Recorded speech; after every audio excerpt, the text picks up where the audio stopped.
Let's see if I have this thing working. Wow, it's been far too long. Well, and we're live. Let's see if I can get the webcam up and running here. Here I am. Oh, with the bad lighting. I completely forgot to test for that. Well, so it's been years and years and years since I think it has actually literally been since I've been doing this. And oh boy, I'm completely out of practice. And all the things I've settled to, which is confusing. So I guess the first thing I need to know is whether or not this stream is actually recording everything that I'm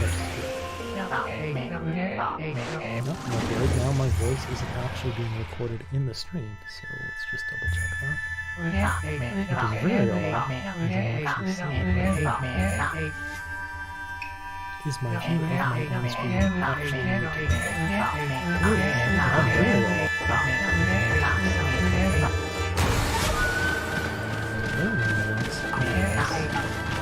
Actually reducing desktop audio so you can hear my voice. Checking my voice. And I have actually no way of muting the game while I'm trying to talk. Yo game, stop talking.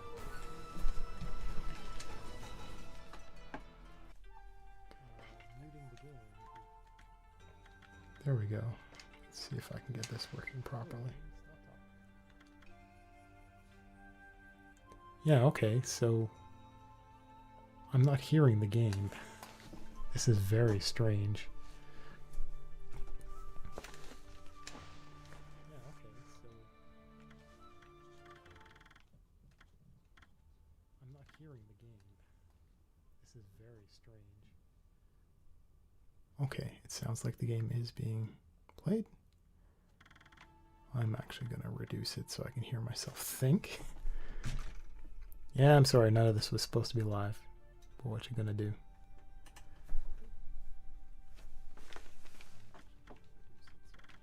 There we go. And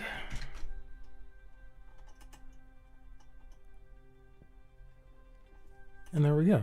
Okay, so let me mute my own stream and stuff. Now, here's the thing. I'm not entirely sure how things are going to work because, well, I'm new at everything. Well, it has been far too long since I've played this game.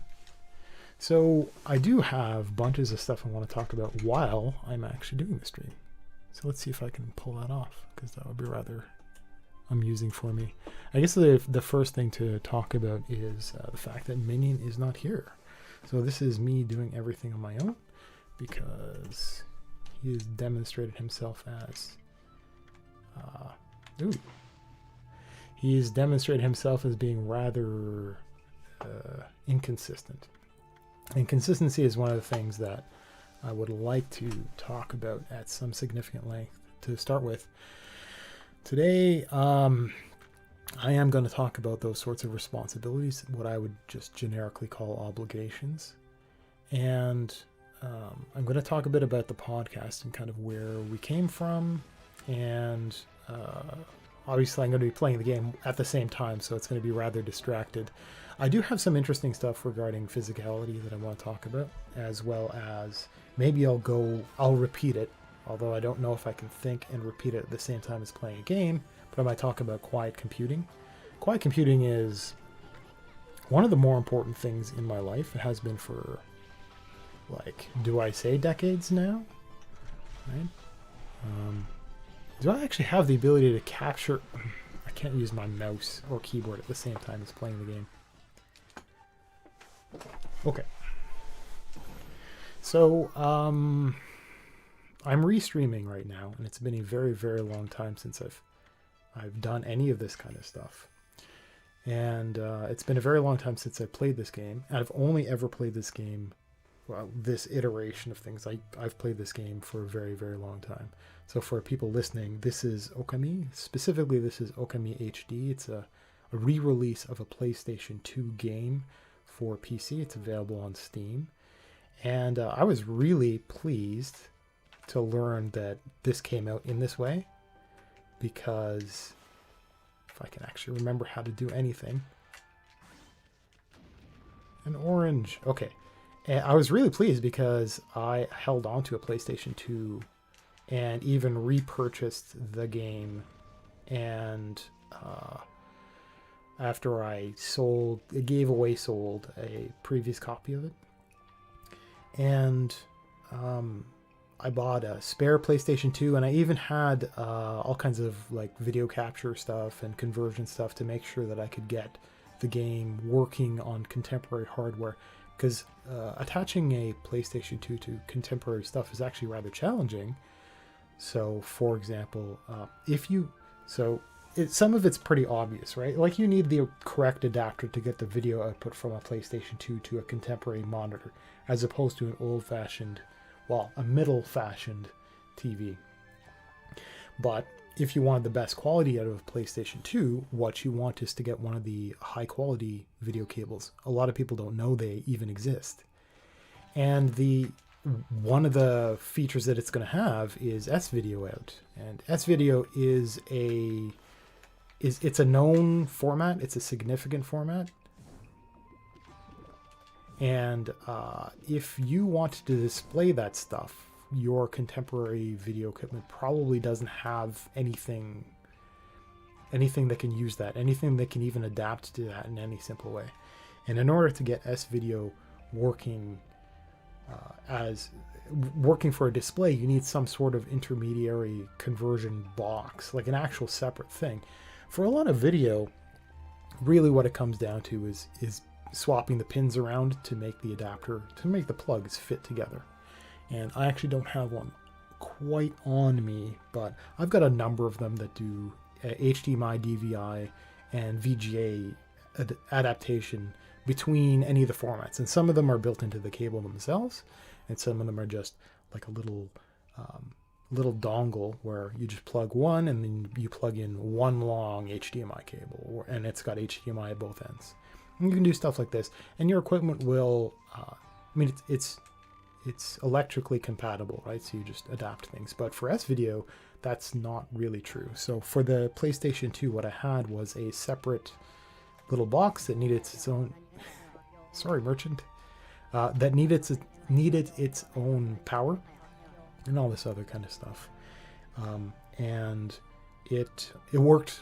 Well, so first off, I needed all that because I had a monitor that was contemporary at the time that had S-Video in, and it could do picture-in-picture and a bunch of other stuff that is more common these days, but at the time it was very good. And again, I got it because of Okami, so I could get ludicrously high quality video on that thing, and it was wonderful. But when that broke, I had to get a separate box and kind of hook that up to a spare monitor and all this kind of stuff, and it became very, very challenging. And I ended up kind of, before I figured that out, which was hard, I didn't play the game, and I moved and things got boxed. And so when I learned, I actually went looking when I learned that this game had been ported, as well as my other favorite game, which I don't know how to pronounce, Disgaea. When it came out, I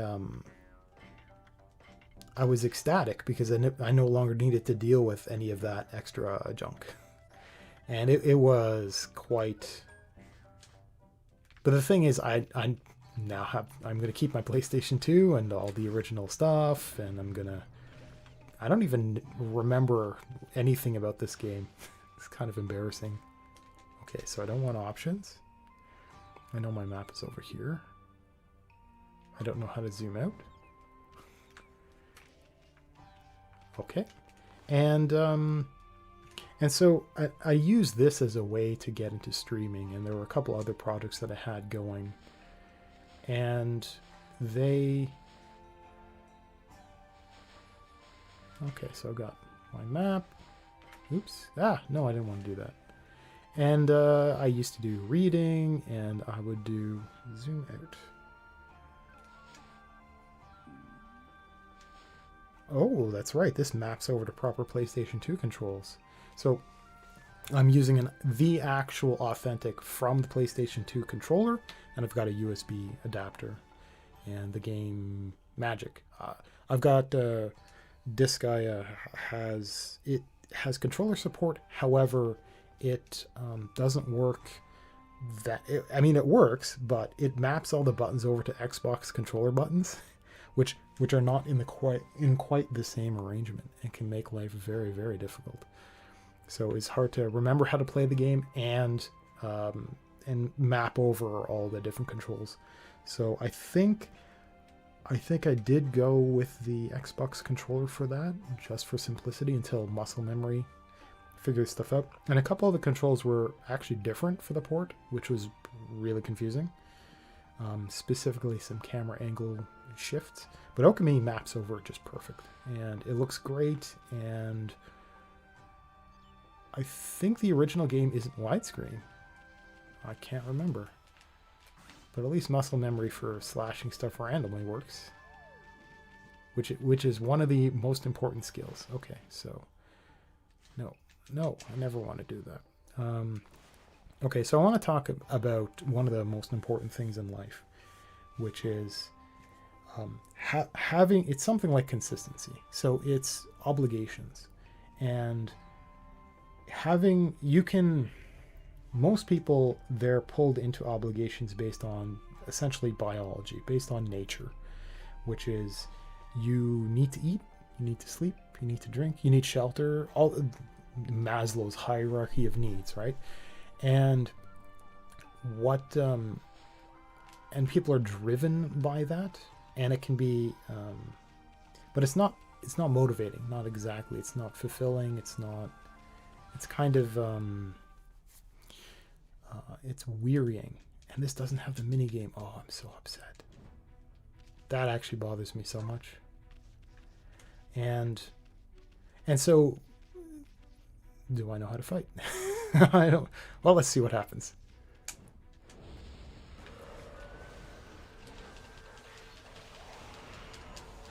Oh, this is remarkably easy.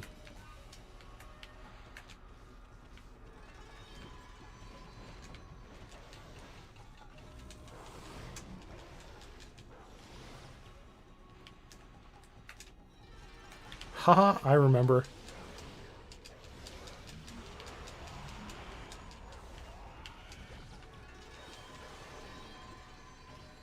Yeah, the annoyance about this game is that it's far too easy to fight. Oh, and that was the escape. Bark.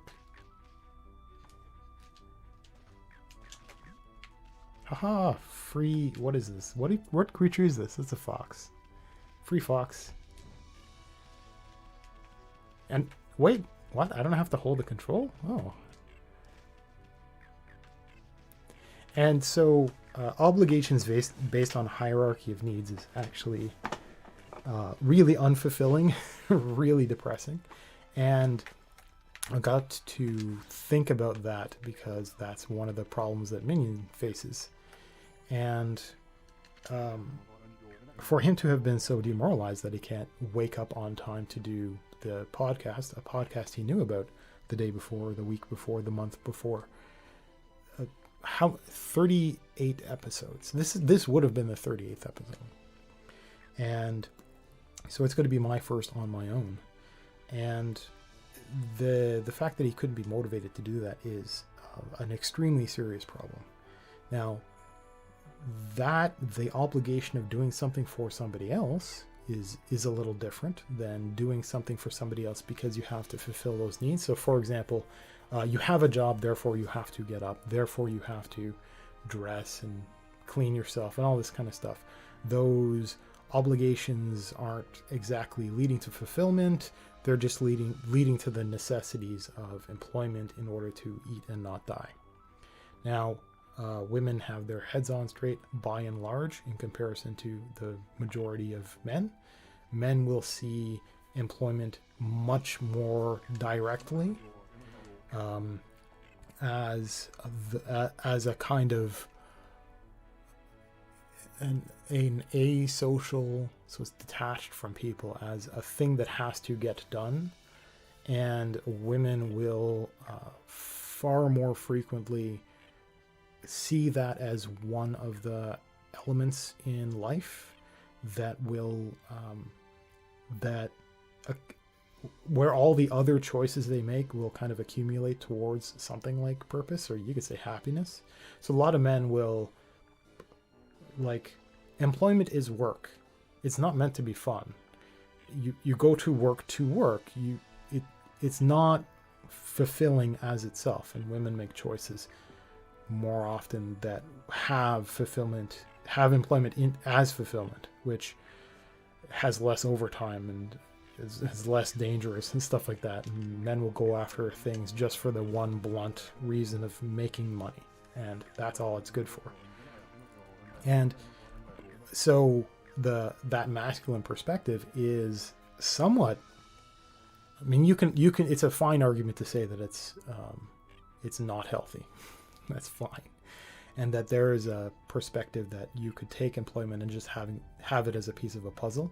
You could actually have it in that puzzle where men have employment, right? Again, on average, right? So the masculine perspective is employment is separate from the jigsaw puzzle of finding fulfillment in life. Fulfillment happens after hours.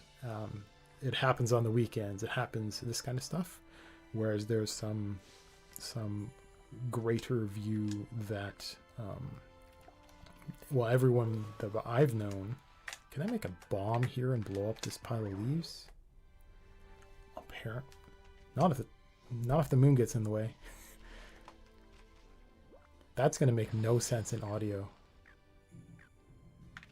Okay. And, I mean, you can argue that more and more, I'd like to say that more and more men are cluing in to how employment is annoying, how it's kind of unfulfilling and all this kind of stuff. I must have been here before because it's obvious to blow a hole in that. Oh, okay, I guess not. And it's, I've had everybody talk about, and I've talked with women about how they view purposes in life. And the employment aspect of it is they will actually choose education and careers, if that's even a thing, and jobs based on other social aspects, based on if it gives them other things, if it fulfills them in other ways. And men will just have the employment as a thing that's separate from what matters to them in life.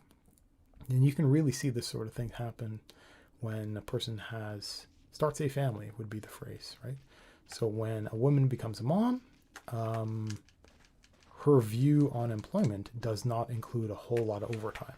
Why? Obligations that include children, right? And this isn't one of these stay-at-home mom things, but you'll see a father will volunteer to actually go do overtime and all these kinds of things that actually involve not being with the family. And it's not as a way of dodging the family. It really isn't.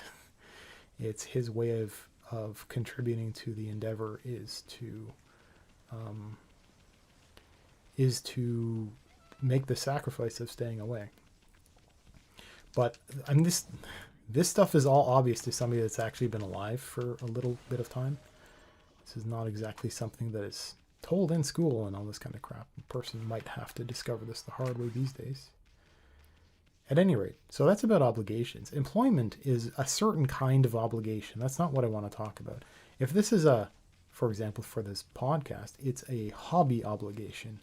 You can make a good argument that says that a person can understand themselves well enough to pick certain hobbies, which that does not look like a safe place for me to go. You could say that a hobby is a choice that you make that kind of leads to fulfillment, but that's a wonderful dream and not necessarily true. And so, I mean, I suppose I could have some. I'm dying here. I don't want to die here. This is a really unhappy place that I don't want to stay in because I don't have enough ink pots to actually survive. So, ink pots in this game is like your life bar.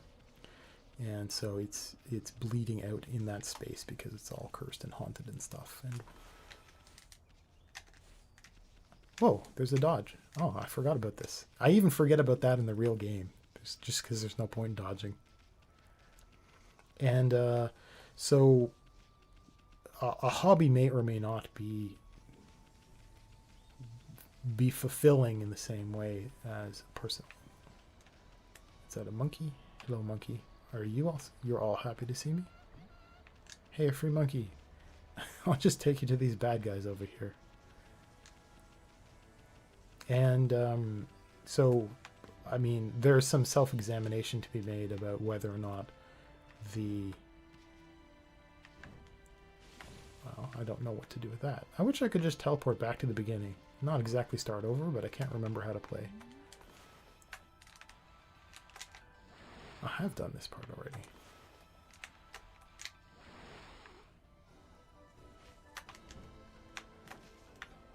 Can I fall down? Oh. Oh, do I need to run all the way over there now? Oh, no, I can't. I don't know how to get up there. Oh, that stinks. All the things. Oh, it's because I need to know how to make wind. No, I know how to make sunlight, but not wind.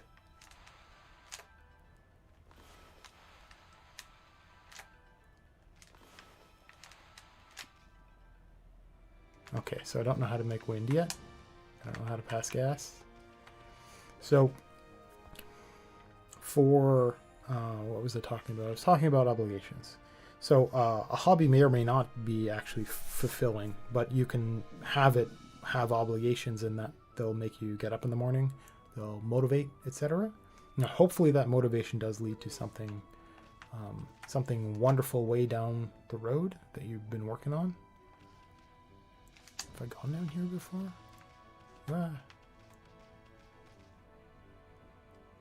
Sanctuary. That is inside. I don't want to go there.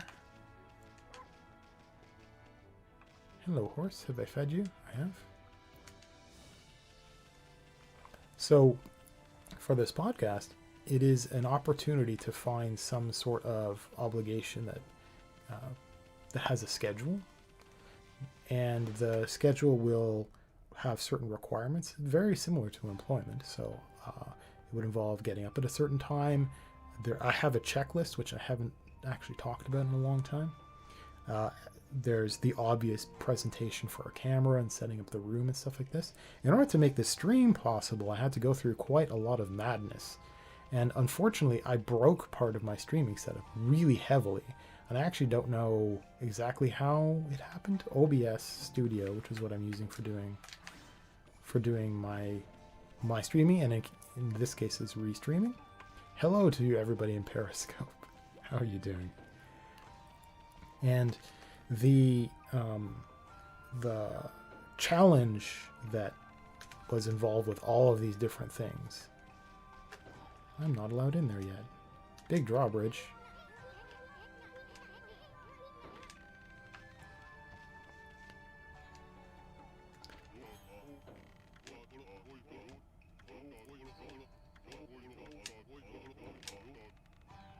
Phoenix statues.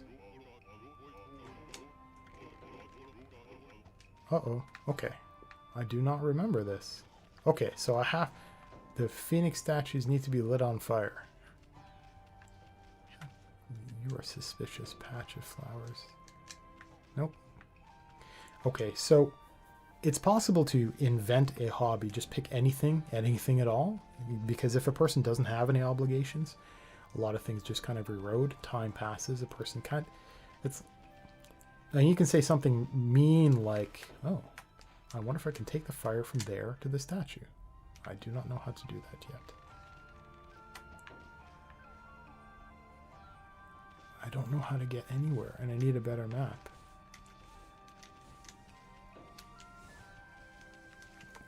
So the podcast was an opportunity to have an obligation with a set of things. And the hope with doing a lot of things on the internet, such as streaming, is that the obligation then has a public, has an audience pressure. And that audience pressure, I've talked about previously how programmers have an idea called moral support. And moral support is a social driving force that actually, it's a reward for them, for their work. And it's not money, but it really does help motivate, help influence. I don't remember how to play, and I might have to start over from scratch. This is so depressing. Okay, so I am in Japan somewhere. Great, that helps, thanks. And so do I just go straight way the heck over there? Zoom out, and if I just go, okay, well, I can't go west, so there must just be places where I haven't visited yet, somewhere in the east, obviously. And I don't know if there's a north-south in this game at all, because it goes all weird and underground and stuff. Okay, so I don't know how to make fire, I don't know how to make wind, I don't know how to dig through that yet. And I know all these things because I have played and have won this game before while playing with a 6-year-old. That's a fun story. I have to cut their wings, right?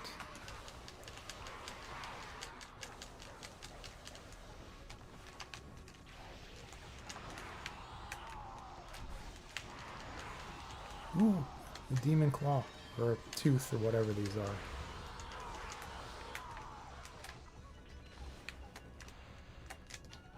are. Oh. That's why I should be quiet.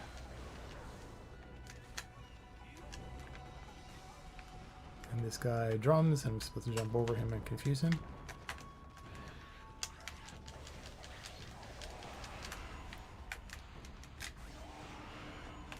Haha, okay, and the teeth, or the fangs, demon fangs, I can't remember what they're for, but they're really important. They're like gold. I can't remember why.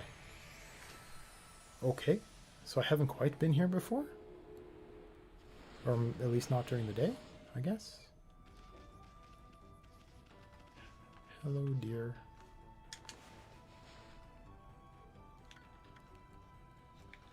They eat herbs. And I'll just leave it here while I talk. Okay, so there's internal obligations and there's external pressure. This is one of the things that's presented as a notion for people who are, for example, trying to lose weight. Is first, you should have friends that aren't toxic. They're not your friends if they're mean. Like, that should be pretty obvious. And so if a person has an exercise goal of some sort, usually it's flattened down to weight, which is a really bad perspective because that number isn't actually what people want. You want shape. You want you want to pinch and have less. This sort of thing. And you want to get away from people that say, no, don't do that. And they give their justification, usually because they don't want to do it themselves. And having a person who has supportive friends where they say, hey, I want to do this. And weight is the example that a lot of people use for this. So they say, I want to get in shape, or I want to exercise, or I want to lose weight, or I want whatever. I want to have my summer body. And the friends, they don't ask why necessarily. They don't pass any judgment. But they may not know how to articulate encouragement, right? Because not everybody really does. So they might not be good communicators. But having people to talk to, just to admit that the thing that you want to do in life is actually real, because you talk to people in the real world. Can I bite? I can bite a horse. That actually helps self-motivate. So you end up having kind of an obligation that is created by oneself, and nobody has to do anything. Like, your friends don't need to have some master plan of following up with you all the time. It's whenever you go and you see, you make friends, right? You go and you meet them, you do stuff. That used to be a thing back in my day. And where is my flower? Oh, I was just here. Never mind. I don't have water magic yet. Oh, no. But I have lily pad magic.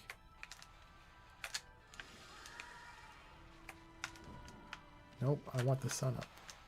I don't want to see nighttime. No, I want the sun.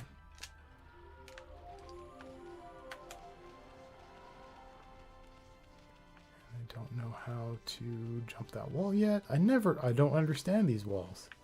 I don't think they made any sense to me even in the past. And so telling people that you've got some sort of goal in mind is very valuable for not necessarily for their new responsibility for encouragement or anything like that, but you will be reminded of that goal every time you go and see the people that you've admitted the thing to. And this means that if your hobby comes up against streaming, I was just here, wasn't I? Oops. Okay, so I want to go further to the east. I wish there was a mini map with, I guess this kind of counts. It kind of happens automatically when in streaming, where when you have an audience, then whether or not they remind you, you will feel self-obligated, motivated in some sense to continue and possibly even to improve. That's the hope. That's part of why I'm doing stuff that's technically single player, and I'm doing it online without necessarily doing any audience building. I don't even think I have bots anymore because I haven't streamed in so long that nobody expects to see me. Oops. Where's my map? That's not even on my map. Where am I? Oh, okay, so that's a special pass.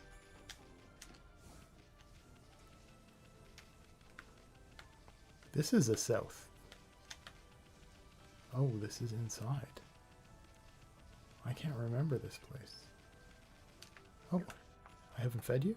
I haven't fed you. Try fish? Oh.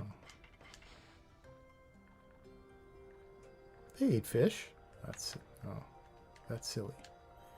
And so having an audience certainly would help, especially because there are the occasional extra. There's a certain kind of sociality that a person might have that would make a particular audience member interact in a certain way and perhaps to be motivating in that way. But that's not necessarily common, and you can't expect people to be like that. So I guess I haven't been in here before, at least for a very long time.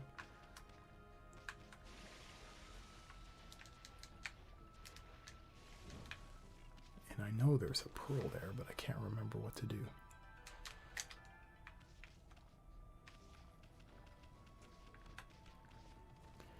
And okay, so that's motivation, and that's why I'm pursuing this right now, even though I'm really half prepared and I don't remember how to play the game and I'm being distracted. I'm not very good at talking while playing, because part of doing this is actually talking about the game as it's happening, and that really does interrupt the flow of having stuff to say, which has always been something that I wanted to do. I don't think most streamers have anything useful to add at all, and I would like to see that change with me, be the change kind of thing. Let's see, I have established that I don't know how to make wind, so I can't blow that fire out. Now, technically speaking, what would help is if I were to have this, I'm so bad at aiming that I can't actually bump into jars, so it's easier for me to just slash them, even though it's a waste of ink. And I don't even know what I would need to do with a gigantic pile of rocks, because I can't slash it. I can't blow it up. I can't burn it. Not that I know how. I don't know how to do... Okay, so there's a whole lot of stuff here that I just don't know what to do with.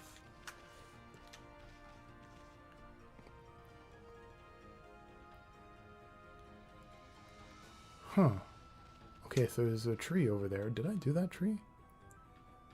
Ooh. Let's see what's up here. What's up here? Oh, the mole people? Okay, I remember that a little bit. And not many people have the ability to talk and play at the same time properly. Especially if there was an audience. I wonder what I would be like. There's a village up here. Can I get there? That is further away than I've ever been.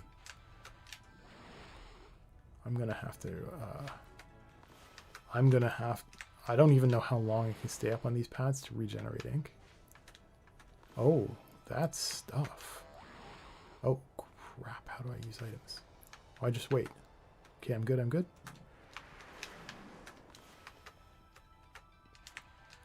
What's the point of that if my ink regenerates that quickly? And I get dropped, and I get a flower, or I get a clover. Hello, Clover Studios.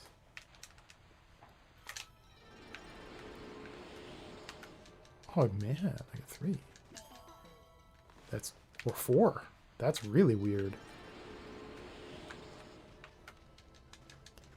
These are meant to be beacons to tell people to come up here because probably there's somewhere else to go. Okay. Does this lead anywhere? Because this is kind of important, because getting up here is annoying. What is over there? How do I get over there? That is way the heck over there. How did I get here? Okay, so I got up there. Does that mean if I go there, that opens up? That is really far. Can I do it? Can I do it? Yes! Oh, I don't know where that goes, but I want to go there. I hope it becomes really obvious, because I don't know how much time I have up here. Please, please, please, please, please. Well, I don't know where that leads, but... Oh, it just does one of these. Oh, come on, really? No, and for sure, no, I don't want nighttime right now, because I want to see... Oh, a treasure. That's what all this was for. Is it a good treasure? Is it a good treasure? which is the headbutt. Oh, a statue. Whatever. I don't need gold. I don't even know where I put all of these statues. I have loot. I have a loot bag somewhere. Okay, so Kusa Village. I don't remember anything about that because that's not where I'm from. And oh. Like, what button does it? Okay, so I still want to go east. So yeah, talking and gaming at the same time is kind of challenging. And if there was an audience at the same time, then that would be extra challenging. And I understand why people would have chat whizzing by kind of halfway ignoring stuff, which I think is rather... I mean, you would think that it is rude, but it's not like there's really any choice. People have actually shown like phones with notifications and stuff just whizzing by if they have too many people watching. But there's often interesting points to riff off of, which was really... Okay, so now I remember back here, and I'm betting... So either I missed something back there that gives me the power to open this rock, or I was meant to go across this bridge and get something, then come back. Because this game does a lot of that. Like, now that you have this power, do everything all over again. And I think it does that a few times. Okay, this is a dude that uses teeth. Fangs, demon fangs.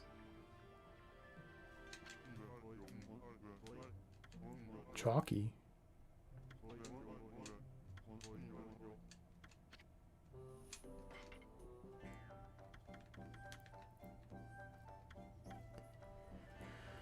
Oh, so I have to...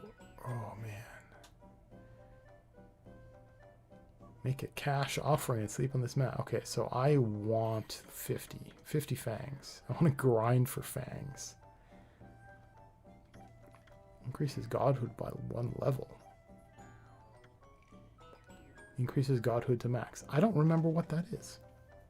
What's godhood? Fills the astral. I don't know what any of these things are. Oh, help me, game.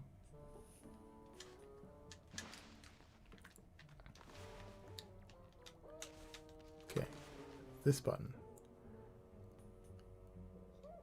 Tools.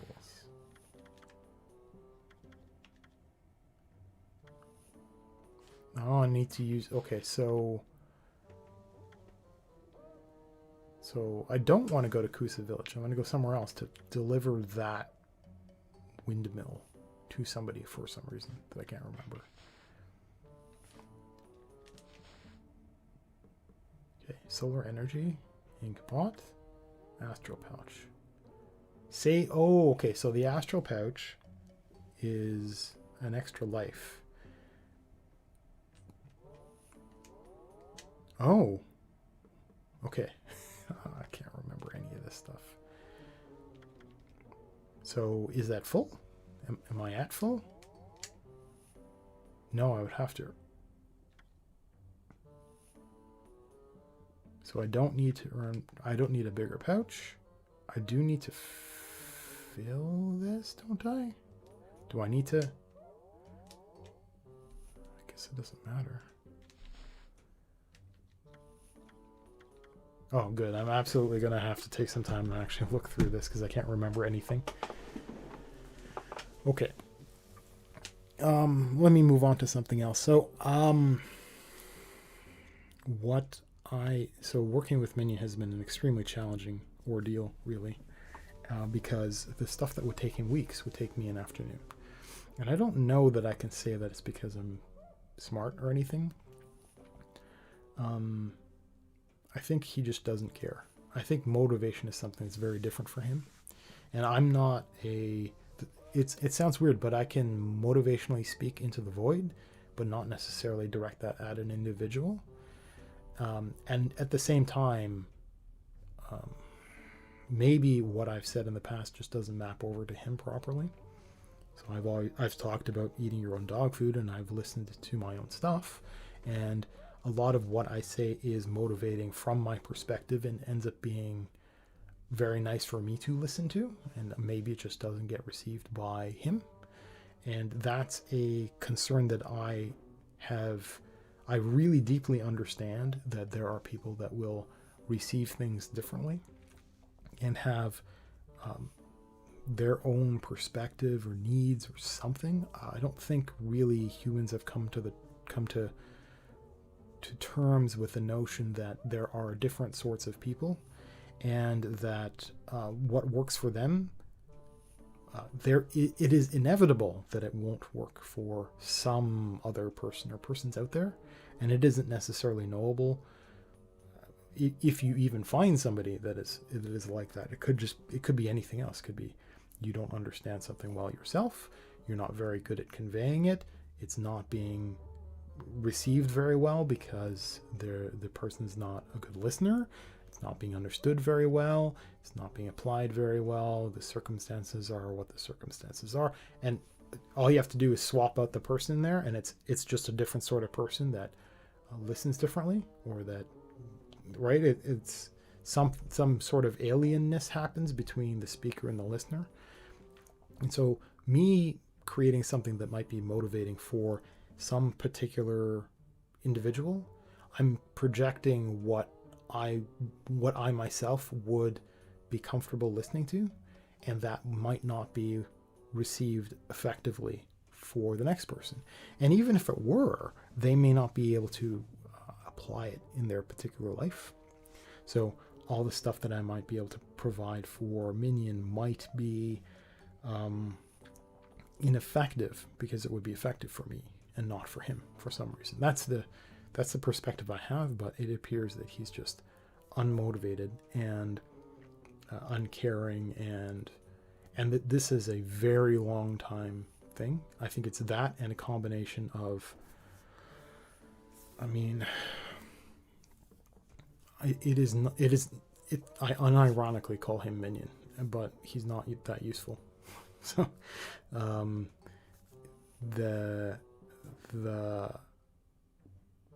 there's something off, right?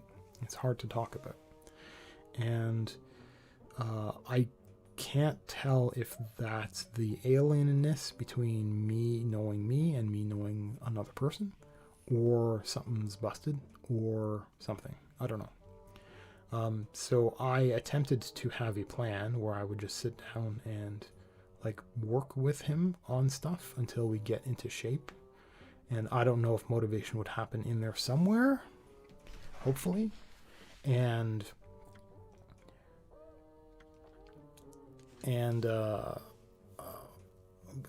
it would be a way of just, so in programming, you have something called paired programming, which, I mean, in the real world, you would sit down next to somebody and you would work on something together and you would talk about it and you would troubleshoot together and you would experiment.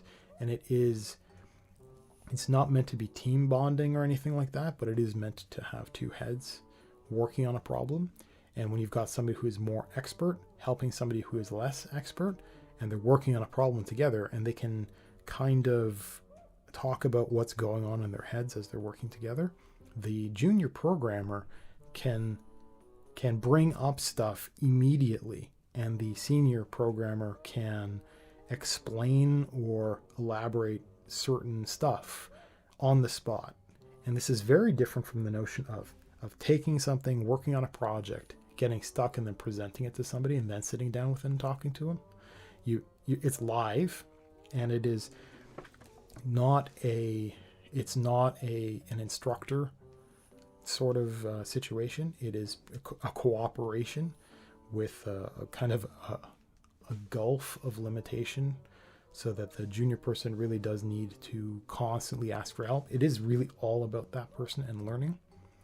And I thought that maybe there could be something like that could apply to something like creating a podcast, talking about what's being done and why and how things work, and just going over and over.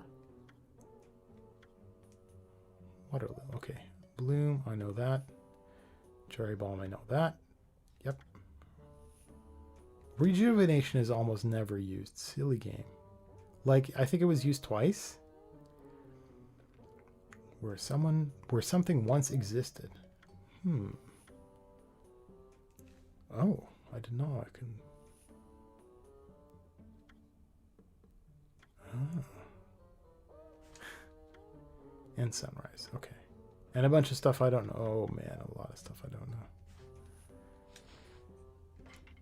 Okay.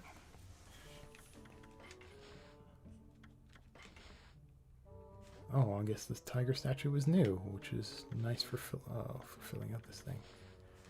Yeah, okay. So, but the thing is, he doesn't want to do that. So I don't know how to get to the point when he would want to do that sort of thing. And he's haunted by the phrase "learn to learn," but he doesn't actually understand anything. So I think it's just going to be abandoned because he's the type, and I'm done. Right? I was working on it because it was along the path of some stuff that I wanted to do, and it amused me to wonder if he might be capable of being useful, or learning, or going off on his own, or whatever. And I had a very open mind, and I was forgiving, and I was patient, and months later, and nothing. Getting it actually turned into a podcast, never actually happened. It got put up on YouTube as some videos, as audio files. And that's not a podcast. That's not nearly enough. So the podcast experiment is a failure for that, but there's a bunch of audio material that I'll have to learn how to embed that and put that up into videos myself.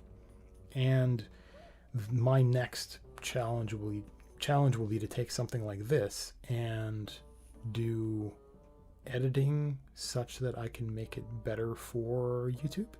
And this isn't a podcast, but I'll be borrowing a lot from that stuff.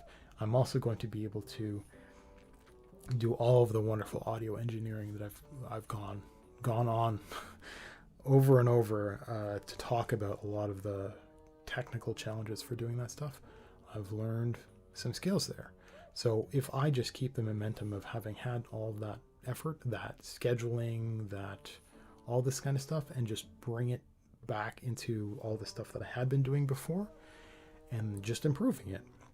Now that means when I do my read-alongs, I can go and I can extract the audio, I can do audio editing, I can reinsert the audio, which I don't know how to do, but I think it'd be pretty straightforward because I've done something like that in different pieces for other projects.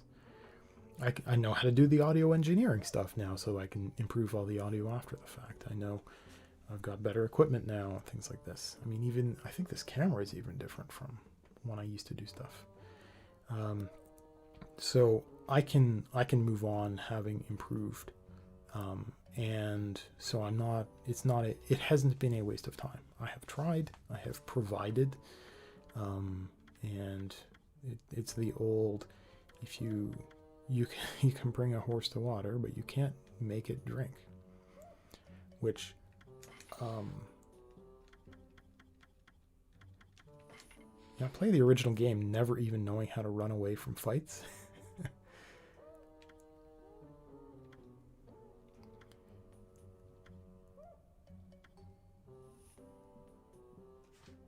Okay.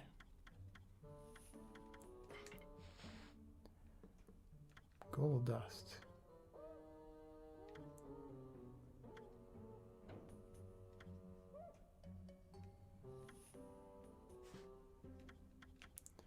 Okay, so how much time do I have?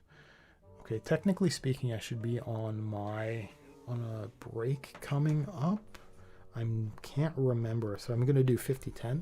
I'm actually going to be doing I guess I have to find a place to save, a save point of some sort somewhere. And let's keep it some night. And where am I? That looks like a village. I wonder if there's a save point over there. I doubt it. Ah, that would be a save point because it looks like a circle.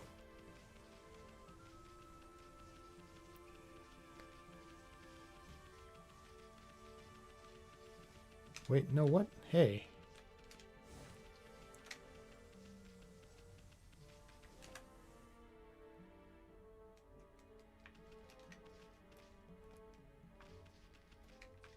Is it down here? There we go, yes. No, what? I'm not very good at paying attention. Okay, is it in here? Yeah, it's in here.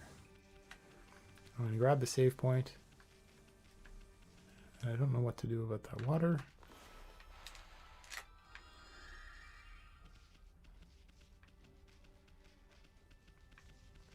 But I'm going to save, and I'm going to take me a little bit of a break. Yes, I do have to look at my own controller.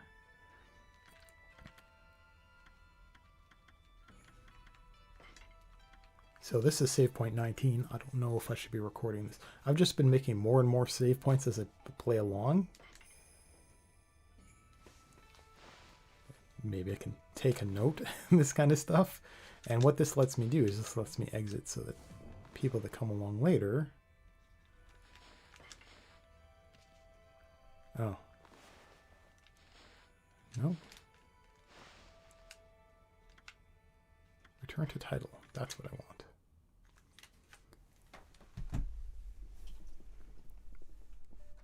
And I should be able to just do some sort of be right back. I don't have any of that stuff set up right now. And I'm going to mute my microphone very slowly.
Well, I am back. Let me just get everything working.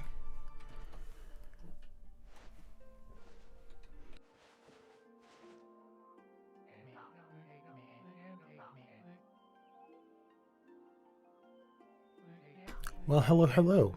I am back, and let's log back into this game. I actually would prefer to have Disgaea instead of Okami, and it's been so long since I played that game. I don't think I've ever streamed it. That because it would just let me kind of like repeat stuff and then chat on the side rather than kind of this requires a little bit more thinking, and I need to figure out where I am in the story and all this kind of stuff. And I need to kind of read off in here because there is a logbook. Move list. Ooh.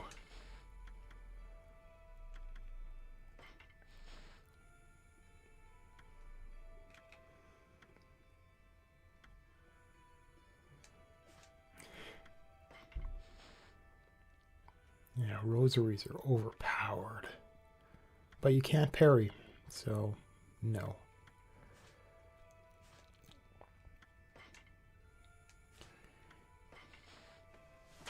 Okay. Yeah, whoa. Okay, I'm going to have to read all these really quick. So there's actually, what's interesting about this game is it takes the time to create a travel guide of lore stuff with all the different elements of what you've gone through in the game to that point.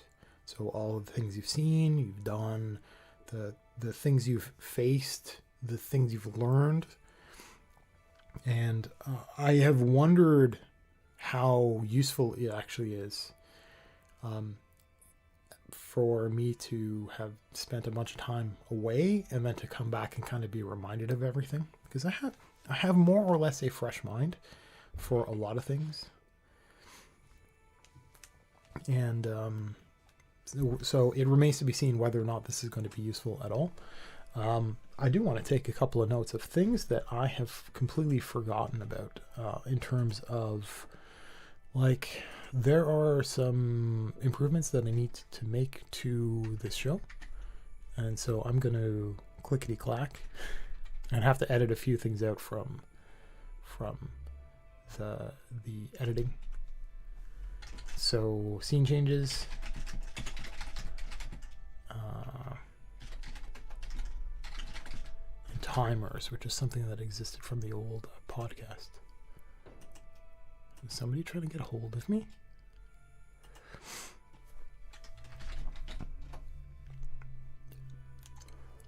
Yes, but Discord is being smart because I have it go into do not disturb mode. And there's some elements of the original podcast, because there was a video component of the original podcast, because I insisted that we have it streamed, even though it was a black screen, is we'd have countdown timers. Oh, and because my eight, man, I can hear the clicking in my voice. Ugh. Wow, that's awful.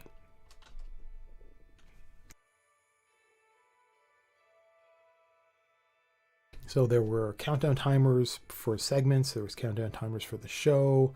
The 50-10 concept, where there was 50 minutes of content and then 10 minutes of a break, where it was predictable, so that an audience member can also be like, can hold on and then take their break at the same time. It doesn't really matter for a podcast because that stuff's edited out, but for live stream it's really important. And I don't have those elements in this particular iteration of stuff. I've got, because I was the one that went and researched and made those things happen, but I don't have that material because I wasn't the guy running the streams, and I'm just kind of doing everything from scratch again with my own setup. And it's part of the fun is understanding all this stuff. And unfortunately, I had to do a reset of a bunch of things that I don't understand why OBS Studio started doing this really odd, grainy, zoomy problem. And so I was able to create a new profile and just kind of reset everything, but keep the same, more or less. I think I messed with it a bit. More or less the same scene collection, which was really useful. Really useful. Man, but they don't have an undo feature. All I need to do is a one-step undo. Like I messed something up, I clicked the wrong thing. I don't know what it was. I couldn't find it again. Everything went completely sideways. Never figured out how to fix it. The only thing was making a new profile. Whatever, it's working out well enough. I had to redefine a couple hotkeys, and that's whatever. I'm not going to deal with it anymore.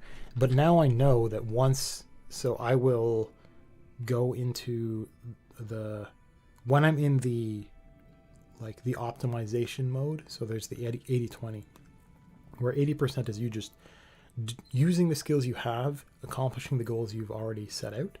And the 20 is the experimentation part of things.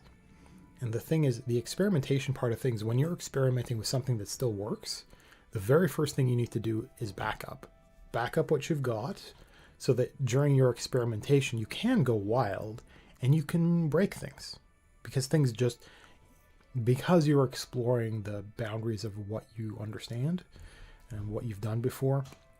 You can create really serious problems and damage your 80% time. So you can have a tool that was working just fine just kind of stops, and reinstalling might not work, and doing all of these other things. And the problem is, you might be tempted to do that tiny bit of, if I only did this little change for next show, it would just be great. And you do that, and that might actually trigger a problem that requires an hour of troubleshooting, because it might brush against something you've never seen before. And in my case, I'm generally fairly technically minded, and I didn't understand what happened to OBS Studio. And it represented the damaging of a huge amount, over the course of months, having tweaked OBS little by little. And this one thing just made every scene collection look like I was just zoomed into one, like an eighth of a chunk at the top left of everything. And it makes no sense. And trying to reset the views and get the scaling right, it's just none of that was working properly, and I don't know why. And Google wasn't telling me all of the answers, so that was rather frustrating. So when experimenting inside that 20%, it's really important to take a snapshot of what's successful. Maybe even at the end of every single show, just kind of take a snapshot of what's been done.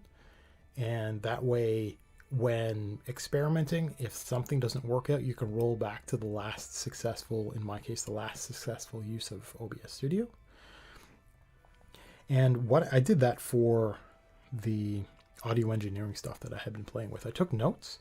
So every time I would have a show, I would be editing it, and I might make certain tweaks to the approaches I was making in terms of the passes for the macro, for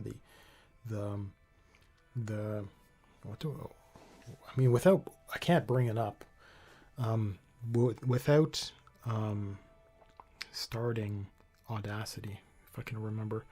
So I wonder if I can. If I can run two, I cannot run two instances at the same time. Okay, effects. Okay, so if I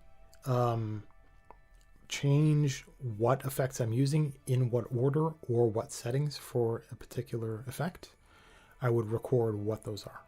And when I started making macros, I would number them, and I would just increment the number as I was going along. So certain shows were used certain effects chains, and as I improved, I would just make a new one. I wouldn't edit the old one. And this means that if I had been experimenting with something and I learned during the listening process, because I apply those and then I listen to the entire track when I'm doing the editing with those audio modifications in mind.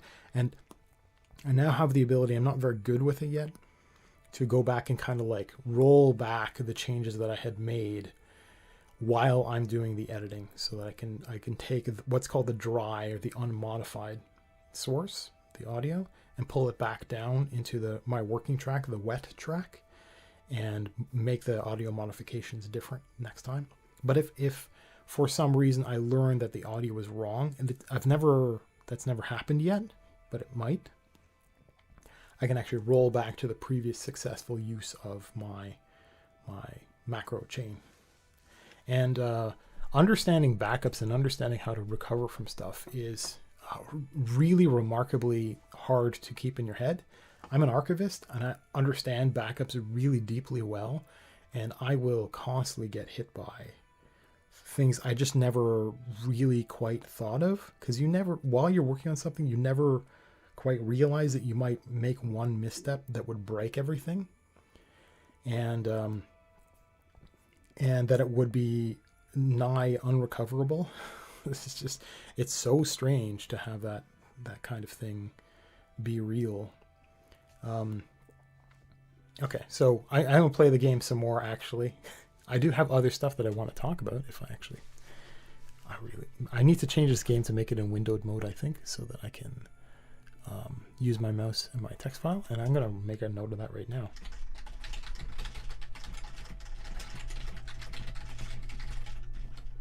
There's going to be a lot of stuff that I'm going to have to edit out of this, but that's going to be part of the challenge of me doing everything on my own. So, other stuff that I want to talk about. So, I do want to talk about the physicality stuff that I'm kind of curious about. Maybe I'll talk about some of the previous projects that I'm going to resurrect now that I'm kind of thinking about this stuff again. I'm going to still maintain, I'm going to do a Wednesday, Sunday thing again as a live stuff, and then I'll probably pursue a little bit every day. My World of Warcraft obligations are waning. I don't like the game. It's just bad now. Everything that's presented for this entire expansion is kind of shit. All of the gimmicks that they introduced are bad. They're bad for reasons that were well understood before, and they've just reused it again. And it's just bad in the exact same predictable manner. Right? Do the same thing, the same results occur. Like, shrug. I don't really have faith in them as being good developers. They're just stretching things along and hoping their fans kind of stick around. I don't think I can anymore. And I'm not even able to find ways of having fun. It's a problem. It's a real problem. So that would mean that obligations can be placed there, but the thing is, I'm social enough that having some aspect of socialness in life would actually be really important. So I might go back to something like role-playing. Roll20 has been useful in the past. There are a lot of people that are new to either Roll20 or to role-playing in general that make it challenging, and I don't want to be anywhere near that sort. I'm just not. I'm not in that mood. I'm not in that mood. So playing with experts is also rather. It's hard to find that kind of group. It's hard for me to define certain desires and then play along and enjoy things, and then have some new person be brought in. And if I don't like that new person, it's a very different problem with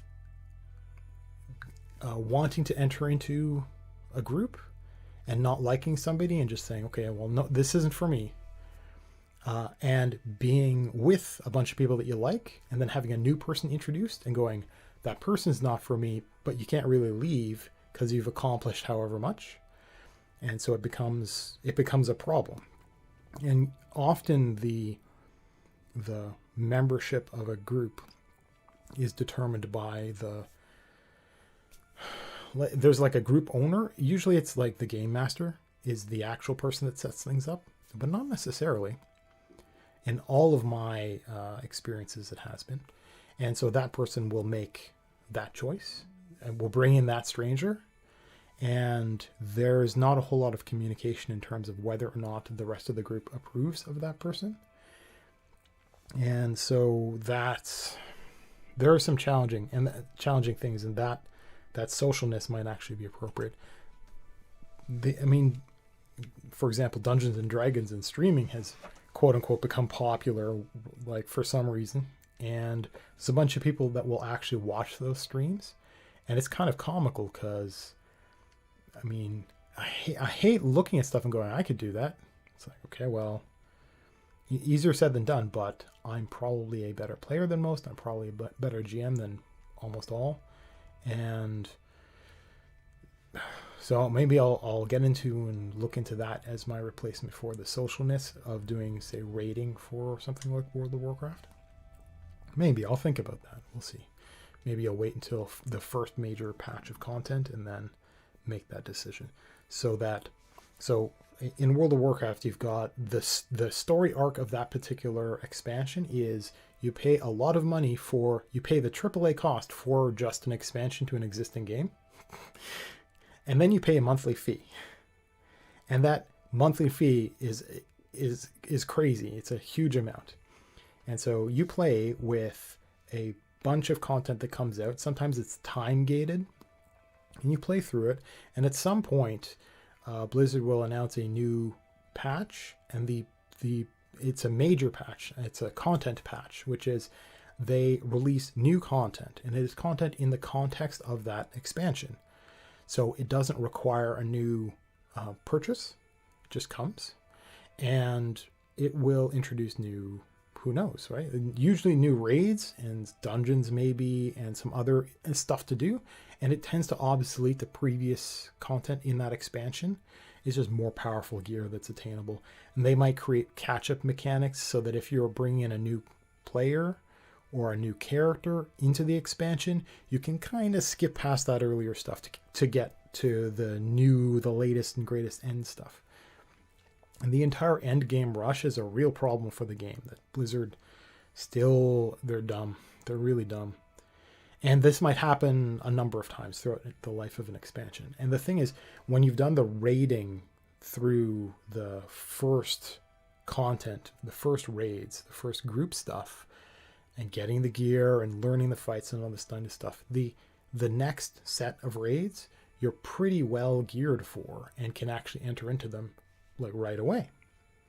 And that entering into the next stuff, that the gear that drops there is a reasonable replacement for all the earlier stuff. Like just a direct replacement. So a lot of the older stuff is just obsoleted immediately. And what this does is this creates a moment in time when the players can choose to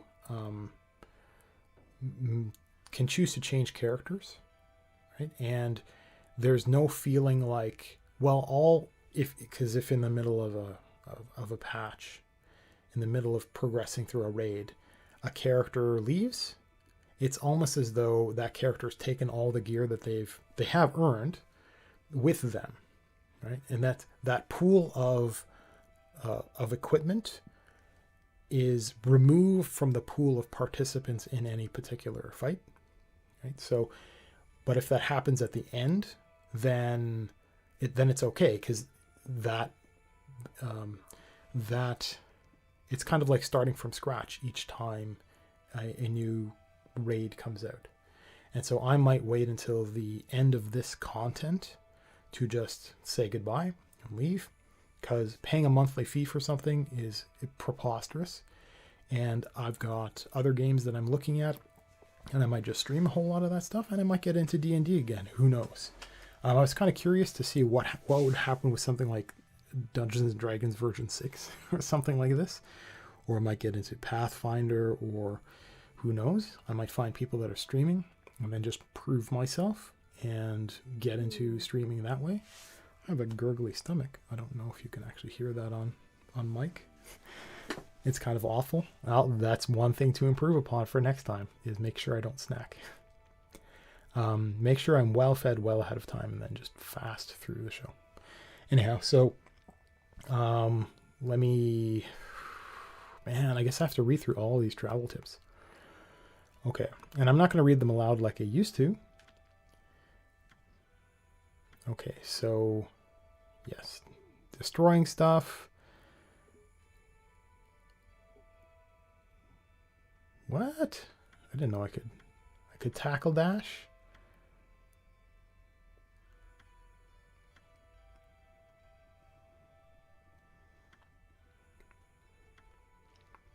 Yep, okay, so this is stuff until you attain a map. Wait, what? Until I attain it. I don't know how to obtain maps. Okay, so I want to do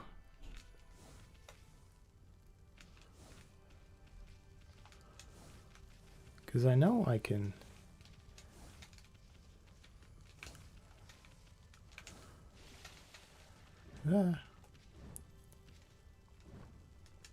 Okay. Now, I don't remember who was in here, but I remember a little bit about left and right having tiny hallways.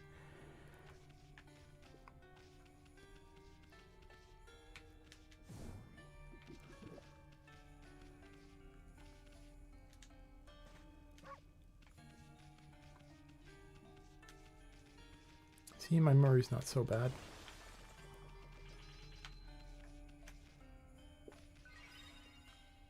Wait, what's this do? I think it just heals me, right?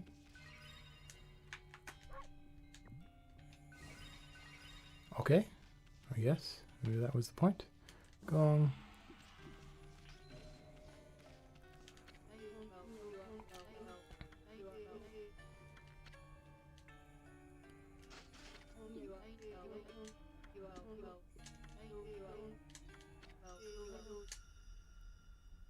Village protected by a divine wind. Protected?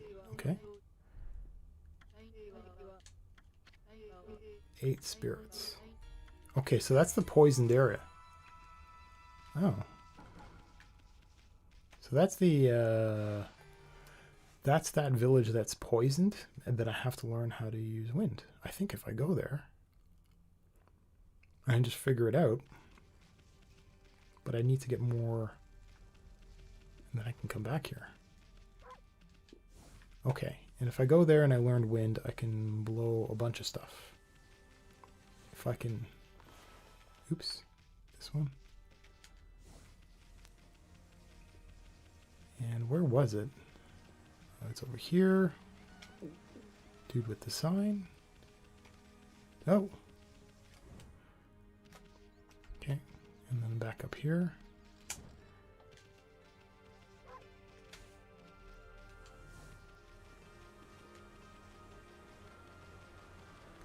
Now I remember this being a dumb mini fight.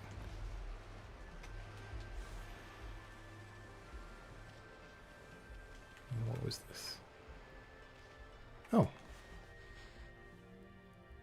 What was that? Was it a rabbit or something? Yes. That was totally accidental because I was actually looking back at a rock. That's fine. One of the things I should probably do is talk about the quiet computing thing that I was, that I had done a bit of a talk on. And quiet computing has been on my mind since the 90s. And I have a bunch of notes from all the way back then. And so I talked about some of the elements of what would need to be considered if, is that a sign I read? Nope. Don't care. Now, I don't remember where to go from here.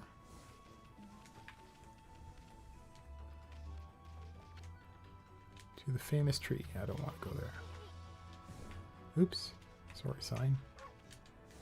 And because of something that I've been thinking about for a very long time, it was quite easy to do, to articulate what had been on my mind. And I'm thinking of making a full video on it, but I've never really had the confidence to make videos, which is very strange, but I'm pretty sure I'm not going in that direction. Do I go up there? I still... Oh. So this cat is trying to tell me to go up there to get that clover, but I don't know how to do this stuff.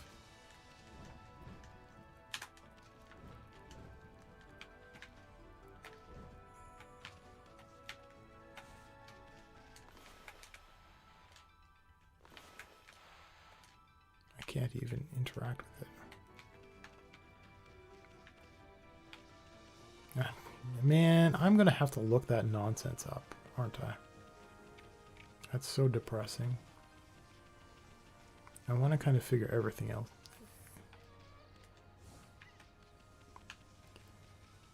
So this is the cursed village, and I might have to use an ink affinity in here to explore really quick. So I thought about making a video about quiet computing properly. I had done this talk and I'd taken some notes. Yeah, this is... Okay, so upgraded my ink. Now, what else? What equipment do I have?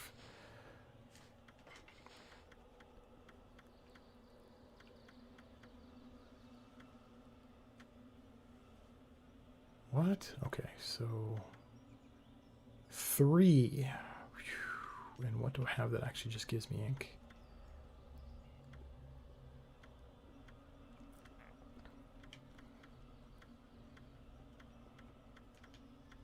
Is that it? So do I have anything? Maybe I just have to like beat up trees and stuff and then run away. Hope I can get ink pots out of trees, however that works.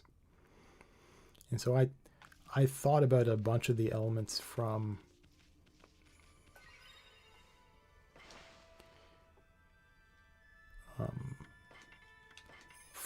my history of working with computers and thinking about these sorts of things.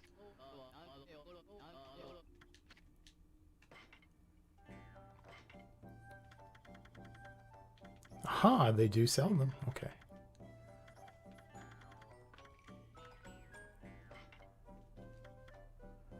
I mean, how incompetent am I? Okay, we'll buy a couple. Can I sell? I'm not selling any of that stuff until I understand how any of it works.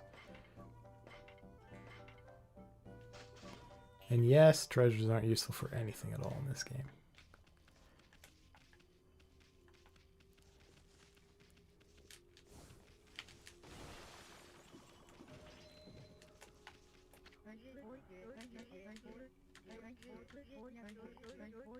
So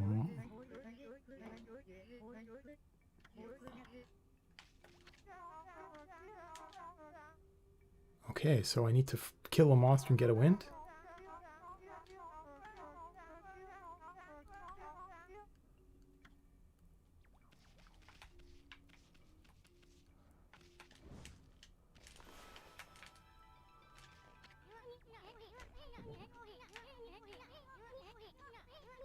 Oh, that's not good.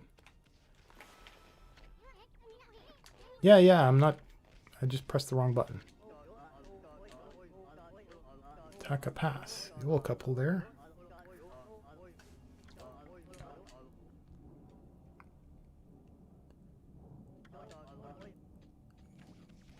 Do I die if I run out of ink? How does that even work? Oh, it's my favorite comic relief. Bro, wake up.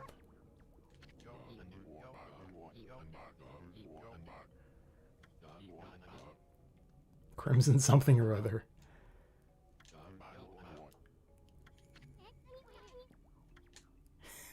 So, good. So I don't die. I just have no ink. Okay. And I have no powers.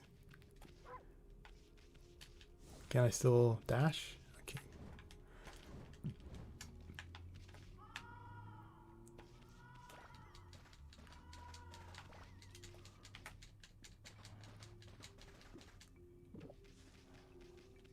Now.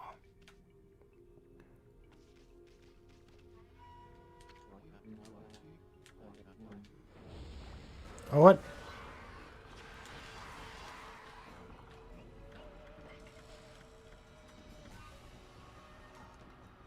Wow, I can't use infinity at all. How am I to do this?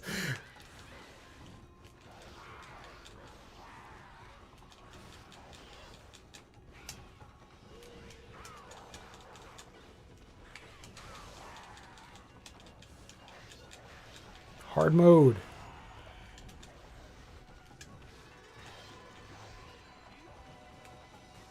Oh, I can't even get ink.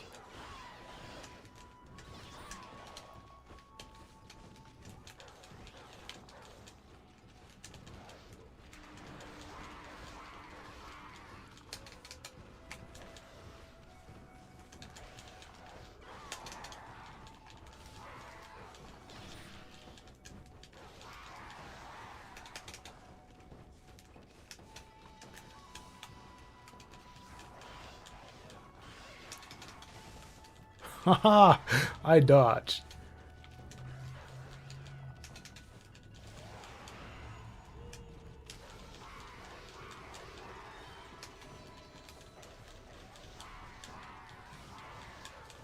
This is extra. Oh, no, no, no, no, no, let me go. Oh. Did I actually get out? No. No. Oh, no, no, no. Dodge, dodge, dodge. Oh, that was not good.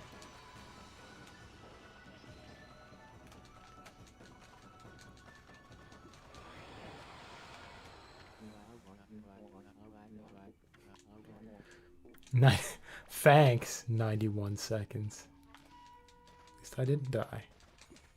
Okay, so since I can't use Infinity, I can't get the ink to blow up that wall, which means I have to decurse this place.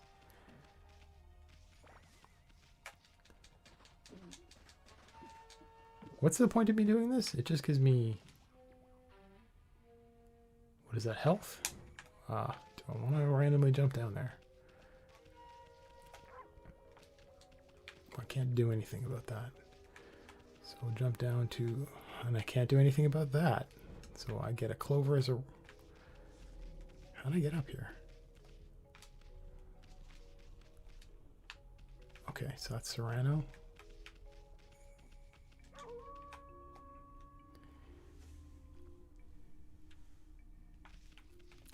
Cursed zone. Can't tell if it's day or night. What was the point of that mechanic there?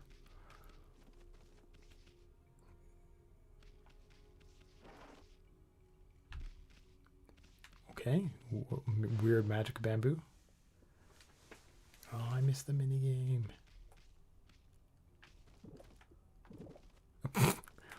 Hi, I'm just kidding. I'm gonna steal your food. But I want to eat. It's huge. I want to eat that. Mr. Bamboo. Aww.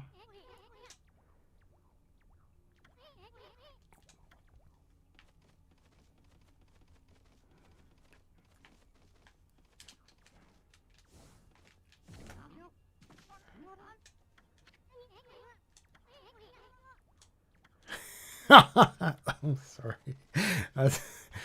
Is that going to wreck my audio? Barking at a dumb joke. I can't tell if that's right, it says Japanese names. I can't tell if that's a legit Japanese name. And it is meant to be modern or what?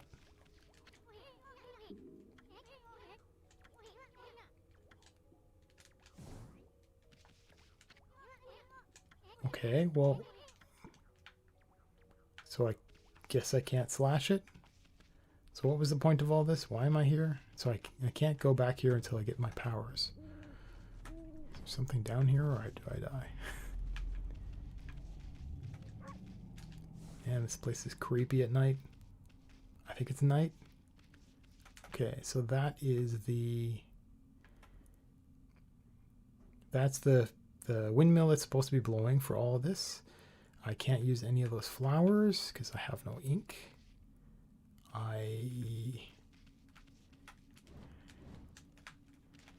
Okay. So how do I get up there manually? There has to be some other path. Oh, I bet you that path is how I get up there. Which I can't do. So what's this about a monster that I'm probably supposed to fight? Okay. Because, wait, where'd he go?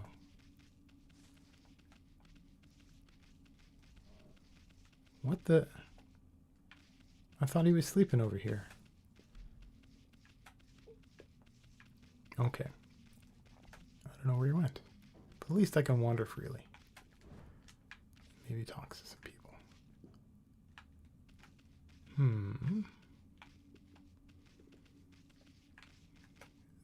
Those look like heads that are being strung.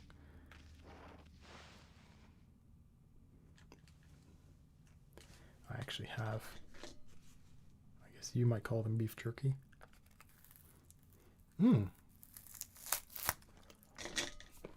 A bear. I remember this guy.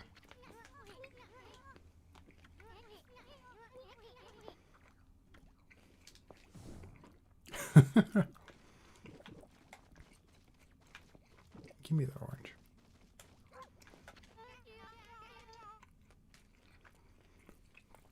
There's my lush friend who's upstairs now.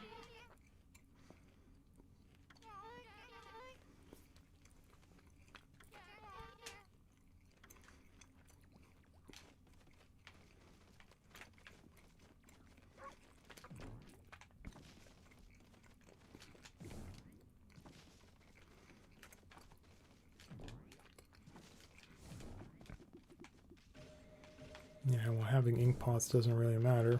Thanks for the reward, though. Okay. So my fearless leader is up here.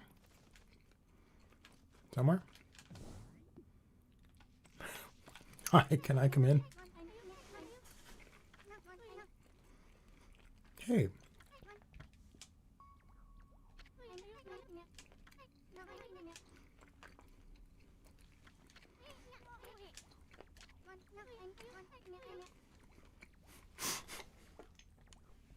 Yeah, I knocked my head against the wall.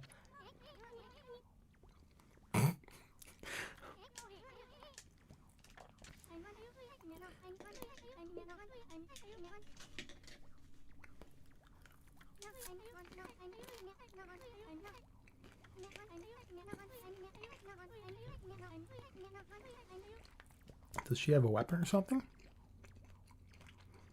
I could train her. She could be my sidekick.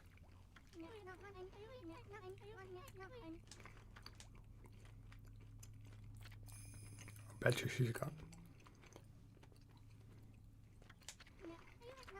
I bet you she's armed.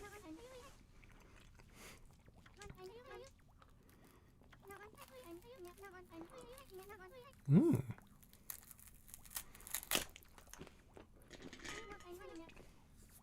Oh.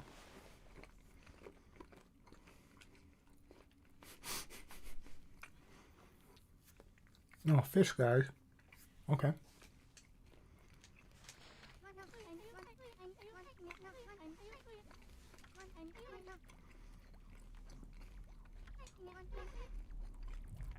Okay, so I have to wander around at night killing bad guys.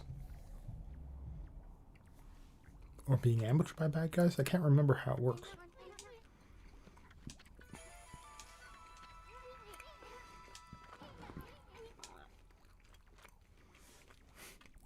Isu doesn't ever help in battle. What's over this? Okay.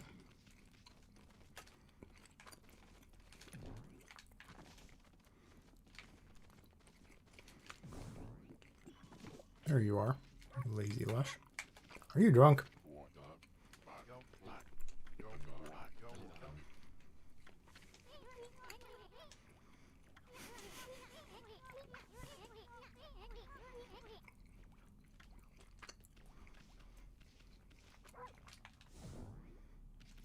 Man, my aim stinks.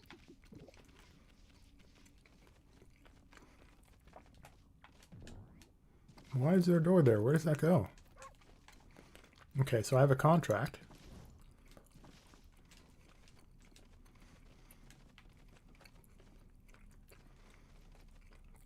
What is this thing? A weird ball with a face on it? Okay. What else is in this place?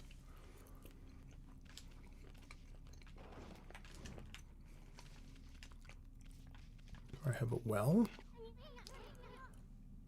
Oh. So, wind to windmill. Yeah, well, thanks. I don't know how to do the wind thing. And I don't know how to cure that patch of stuff.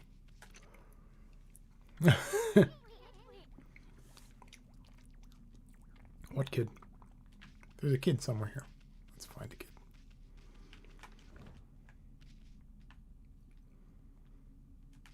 Because there are two people up here. Oh, it's night.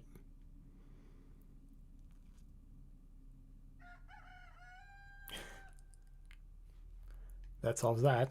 There, okay, there are those two people. Now, what's this about a kid? Okay, so that's the bamboo dude up there. This is what? Random laundry? And what was this about a kid?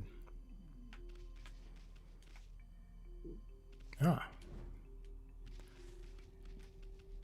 Hey, little buddy. Aw. Filled in with dead grass. I can heal that. Aww.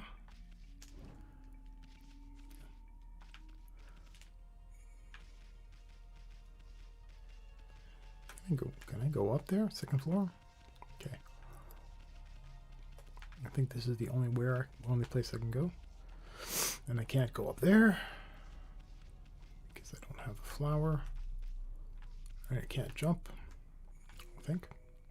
Pretty sure I can't. Not gonna try. And so I thought about doing this spiel about quiet computing here as a test. I've already done it twice, once on my own, once in the presentation, and then thinking about doing here before making a video. Okay, so I can't get up there either. Where the heck is the windmill? Is it up there?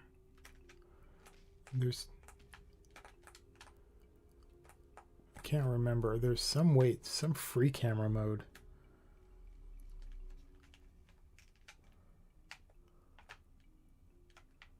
Well, that doesn't help.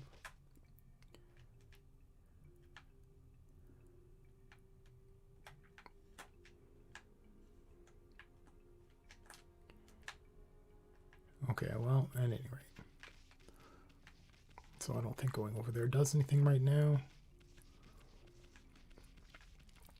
But playing game while talking about something like that is challenging.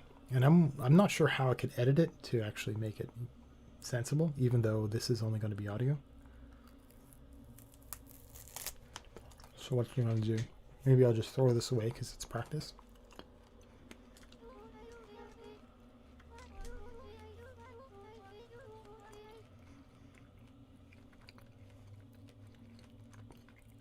Is she like the princess of this town?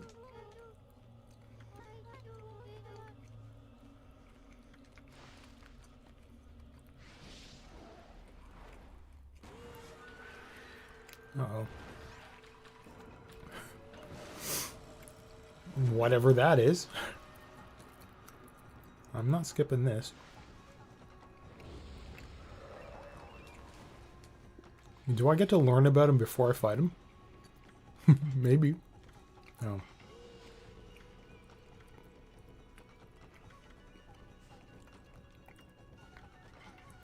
I have only one fortune? Okay, good. Oh. Okay. And, okay, so...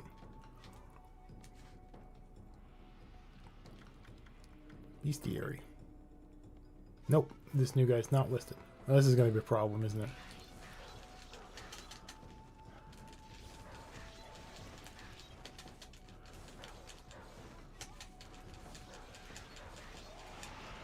Ooh, I am so bad. Yeah.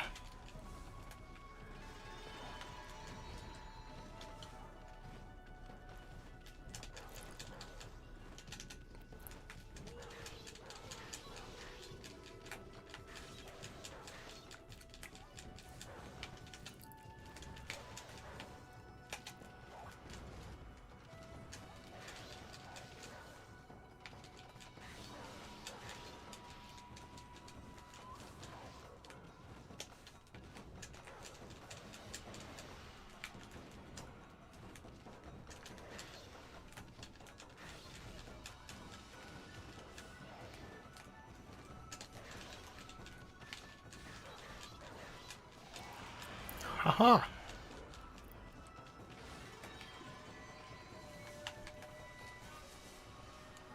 Well, at least I'm going in the right direction, I think. Do I save her?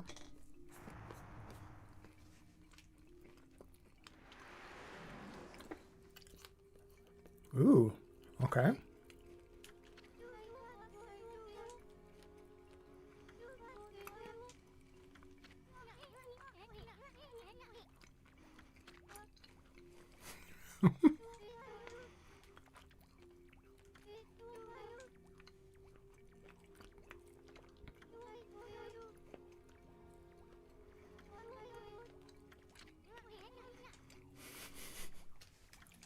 I miss this guy. So she's a princess and a priestess. So where's she a princess of, if not this place? And who sends the princess out to be a priestess somewhere?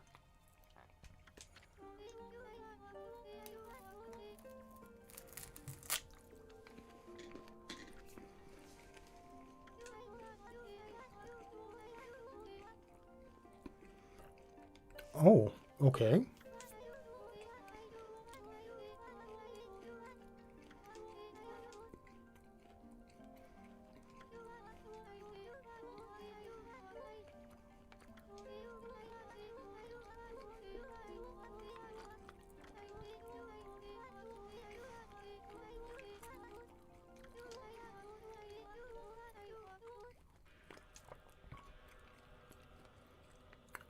Ooh, I got an achievement.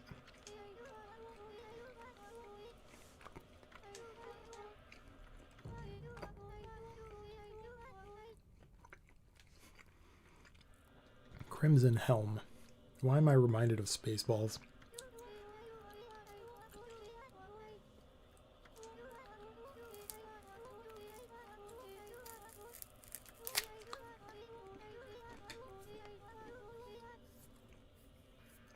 Wait.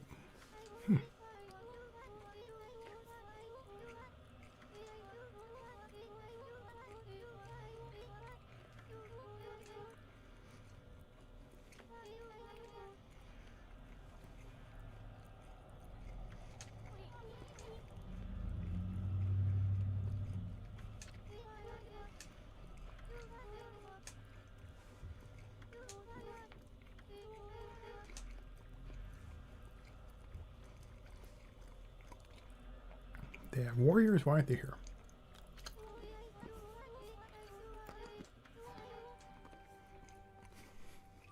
Canine warriors? Oh, cool.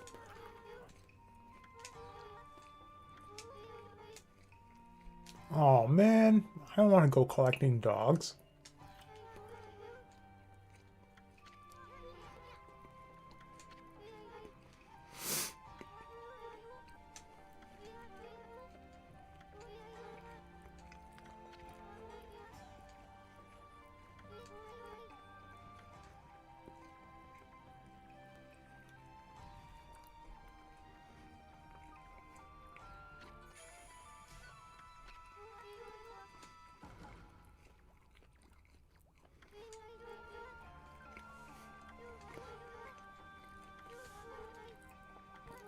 Ooh.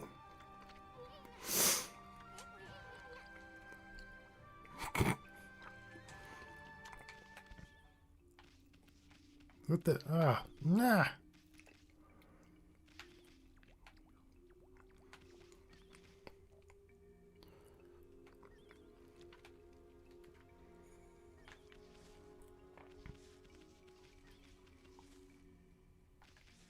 Can I bonk this? Nope.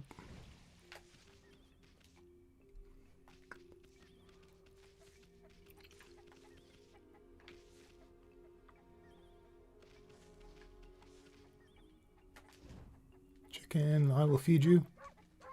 Come here. Let me love you. Okay.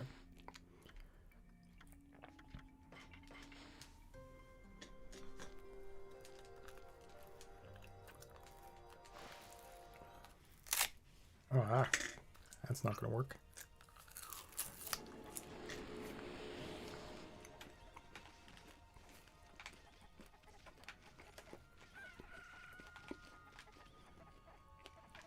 I don't think I've been out here. Oh. Uh-oh. It's spinning and blinking. What? Oh, right. I have powers back.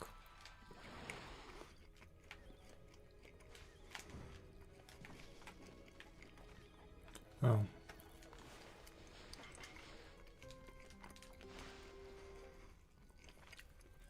Why are there random chickens up there? Who knows?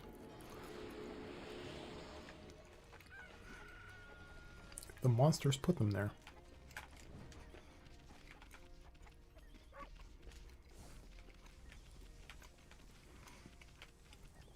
I guess what I'll have to do is I'll have to go all the way back to the entrance.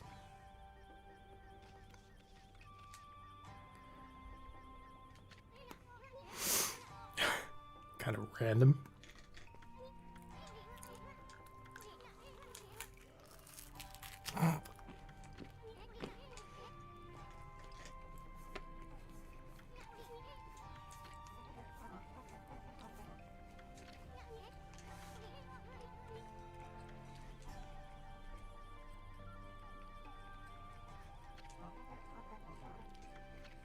How do I perform the give food function?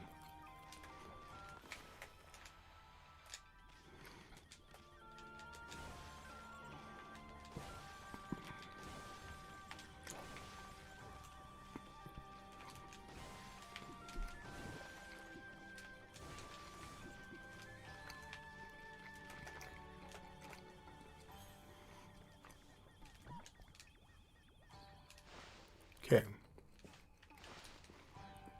One of these buttons. Okay, maybe I can do it here. Like this. Okay.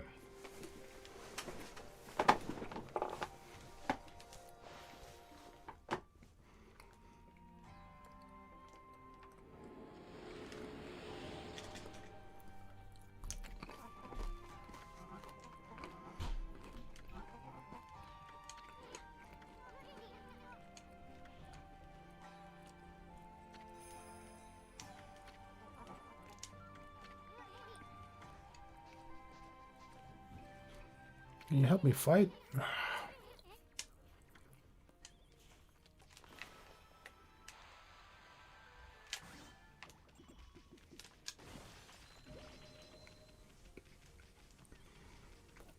Okay, so now this hallway is useless. I know there's some here to the left.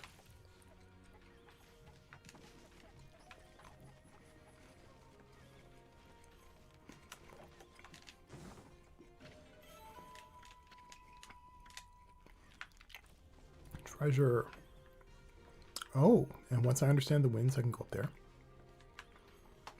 And down there is where I'm supposed to be.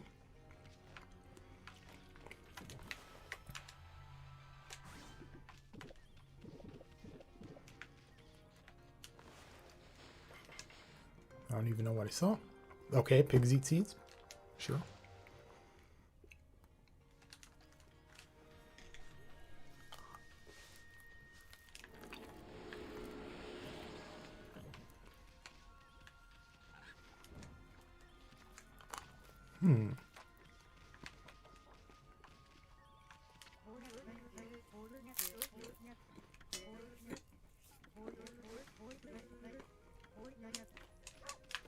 Okay. Nothing new.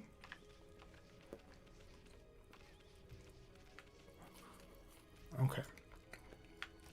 There's the bomb upstairs that I want. I can't help this grow yet. I can clean this patch. Oh. There's something about... Ah, that's how I do it.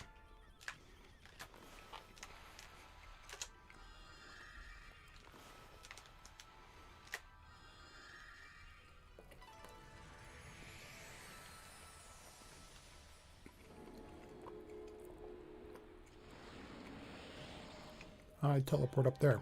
Oh.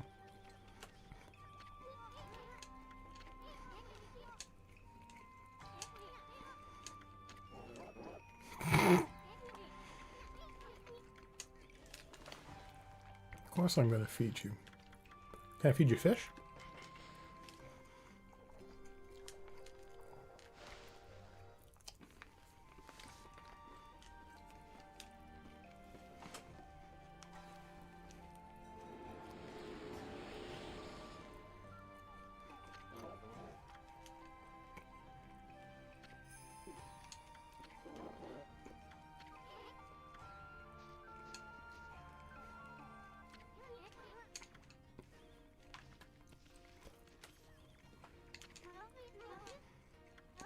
Aw.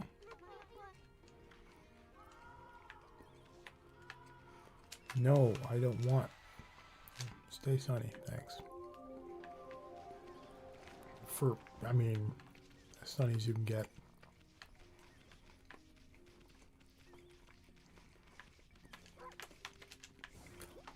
Actually,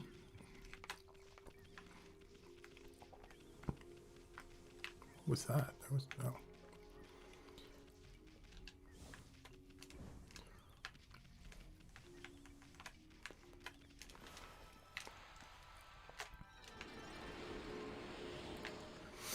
And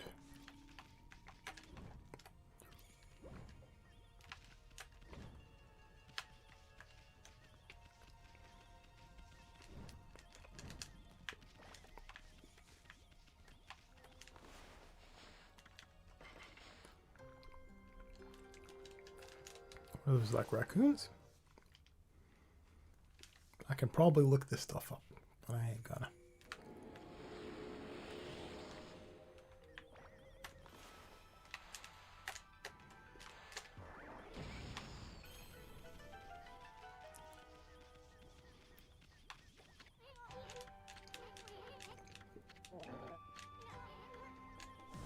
Oops.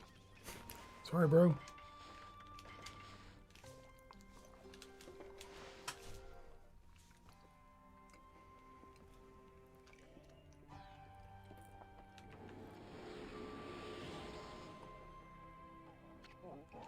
What? You want to explain why a dog is buried in a cave? Like, what? This...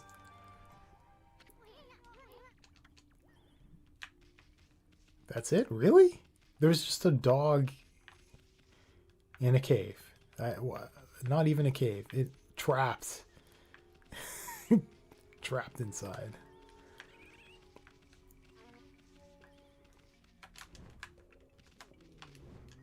Okay. So that was weird. Oh, he's gonna challenge me again. Oh, I guess I should beat the challenge.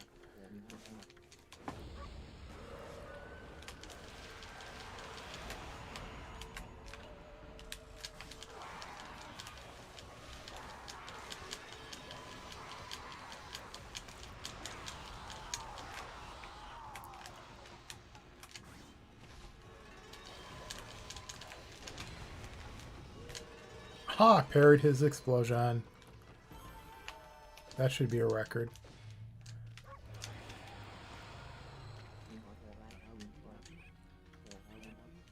15 seconds.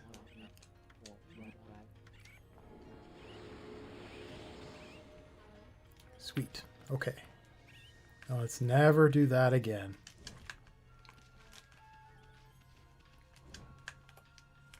Okay. Hey, birds.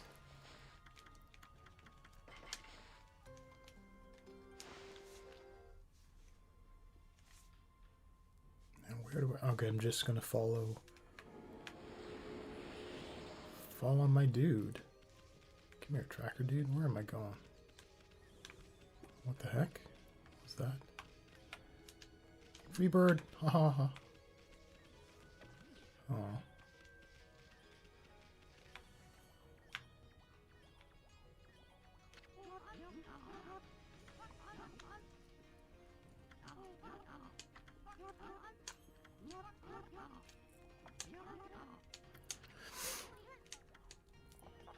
I haven't gotten myself mixed into anything.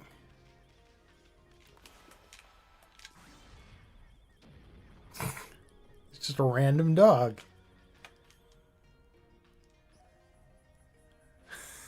What?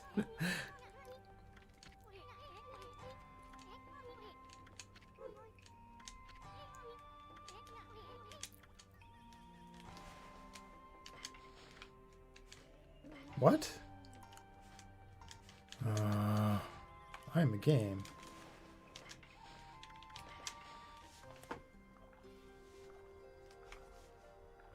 The animation on that one's weird. The model is kind of broken with the shadows.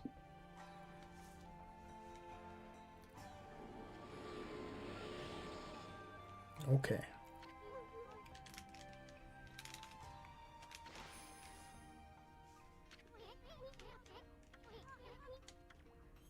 Really?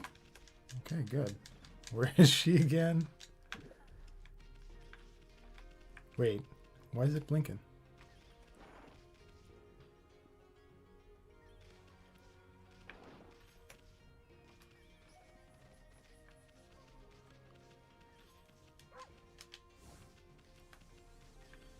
Oh, I can like...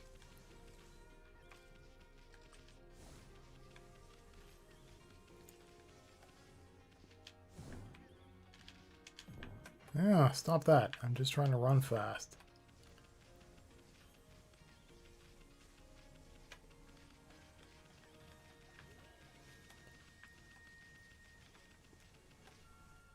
I don't need to go up there.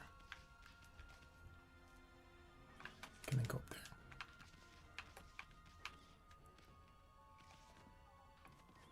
It's an unhappy person way up there.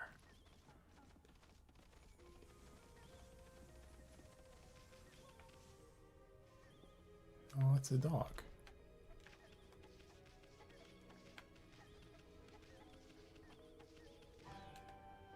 Oh, I'm gonna have to fight this guy.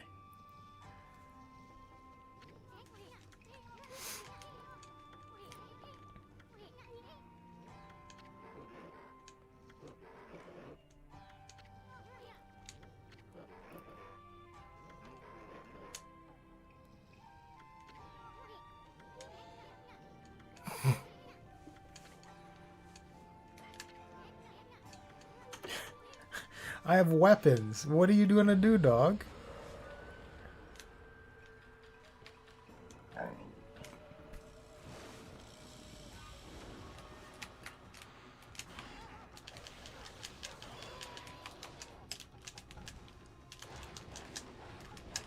Okay, so he's dangerous.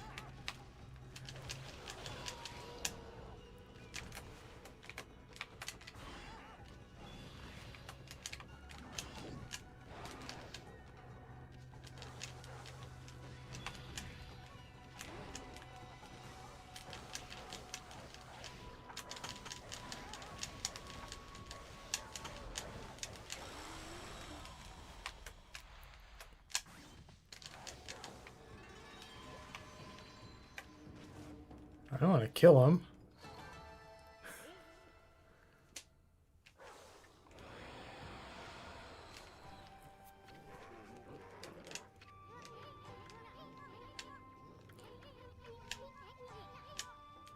You think?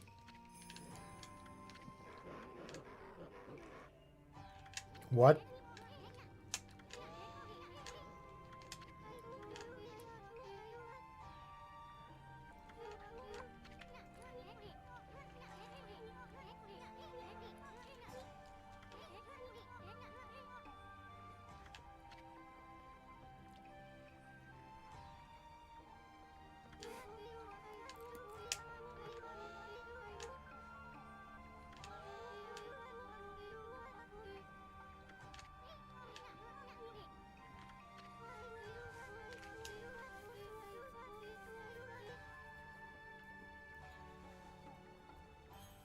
She has floating orbs. Did those mean something?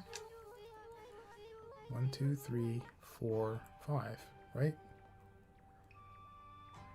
No, I'm seeing... Yeah, I am seeing 5 colors.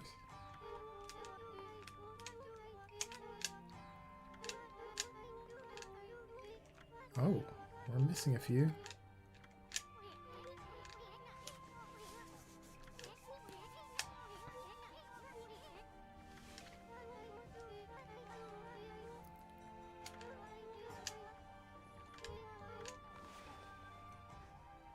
Oh, man. At least they're on my map. Do they stay on my map? Because it would be really inconvenient.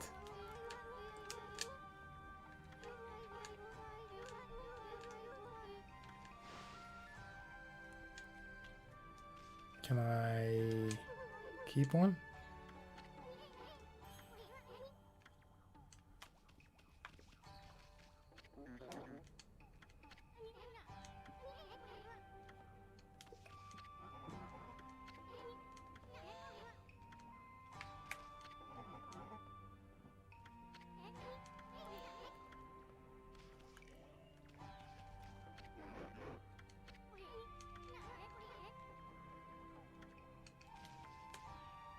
Do I...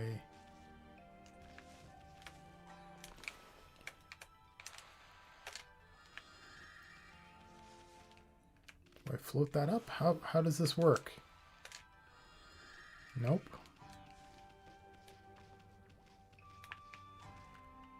And another one. I don't even really want to go in here because I can't deal with this entire environment.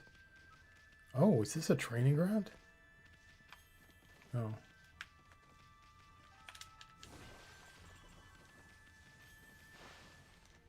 Guess not. Well, 10 minutes and then I'm going to go on a break. I think what I'll do is I'll upload this to just kind of privately and have it around. Because I haven't really talked about anything particularly useful, but I've had a lot of fun playing. I really do want to play Disgaea because it is a diddly-tastic game and I can just grind. Probably don't have to think too much.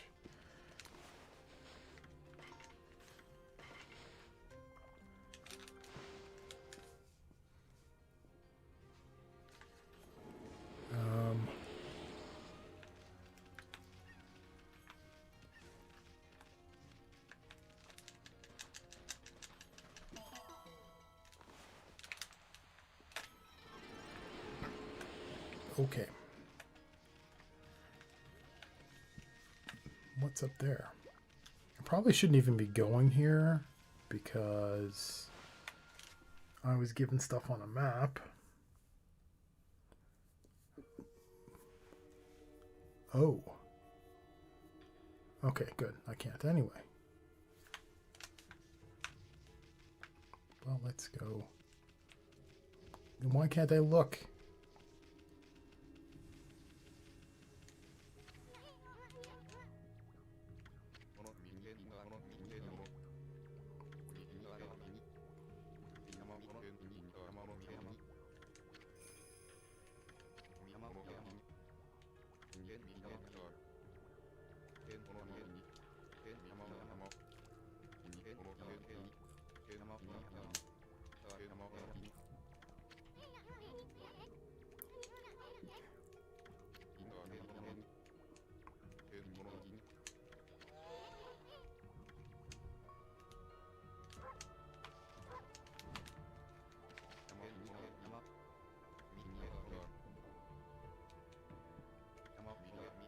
Okay, so there's a mountain.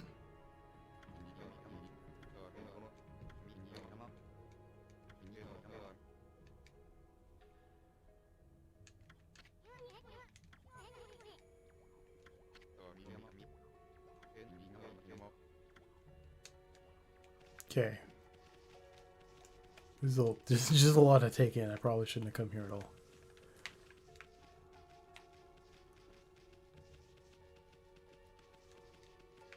Okay. Why wouldn't they let me look around? I mean, this is not a challenging area to have coded. Even if it doesn't have anything else that's useful in it. Is it a perspective issue? They didn't want to have a huge area there. Okay, so I'm supposed to just leave, I suppose. And if I notice some stuff on the way. Warp speed. Warp speed. Oh, crap. No! No, continue warp speed, damn it. Hey, where is she? Okay, so she's gone. I have some treasures I don't know what to do with.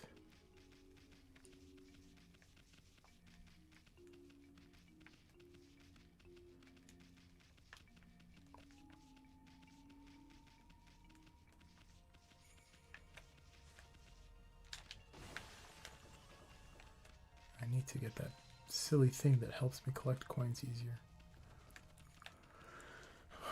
Okay, so floaty stuff.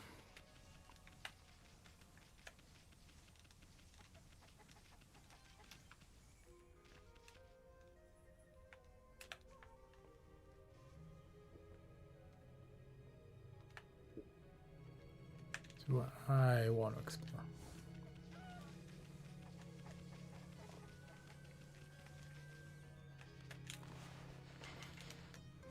Voids. Well, the entire ink thing was a pain. I'm glad I didn't spend more money than I did.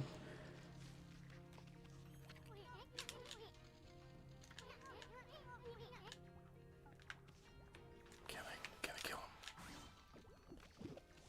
Okay.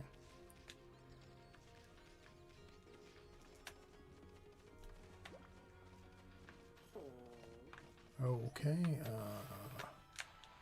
where will this take me?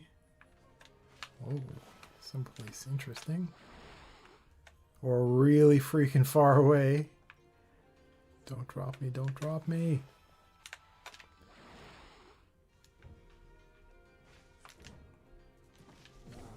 Oops, sorry dude.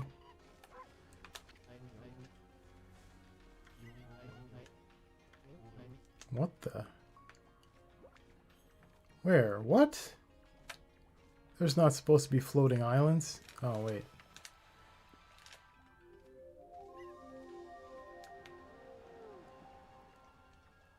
Oh, I don't see anything. Oops. Where? Celestial plane.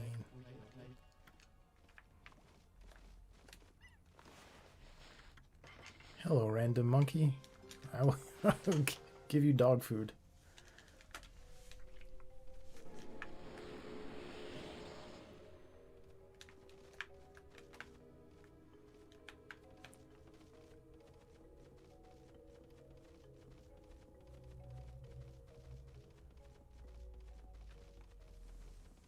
Oh, crap.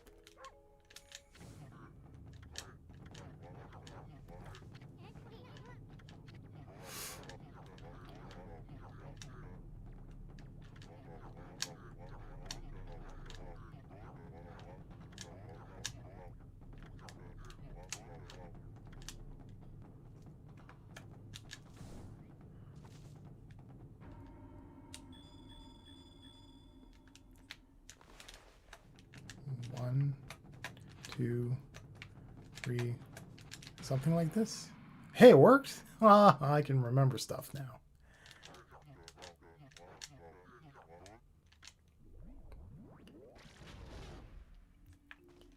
Cool. I was not able to do that properly. It'll get harder later. Oh, whatever. Treasure. Just have gold. Oh.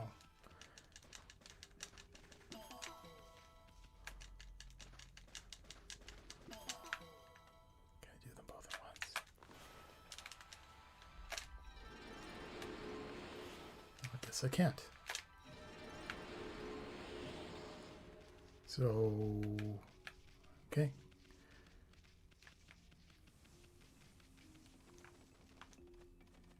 Can I just jump down? Oh, I can jump down onto this roof. I wondered about this. But there's nothing up here.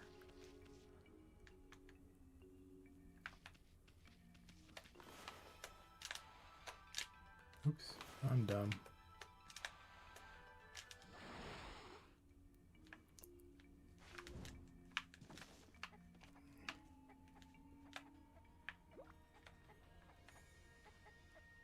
And I need to get the winds to go up there.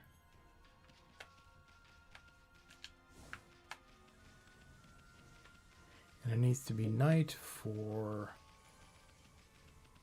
the monster hunting. Okay. How many was it? 3 dogs?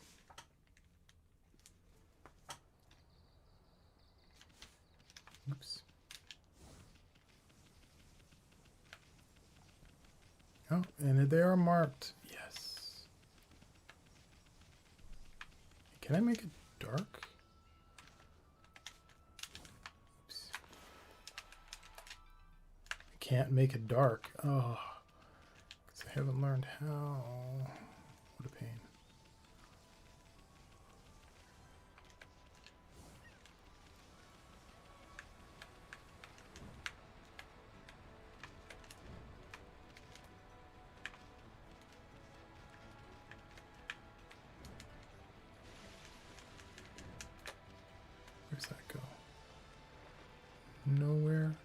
here.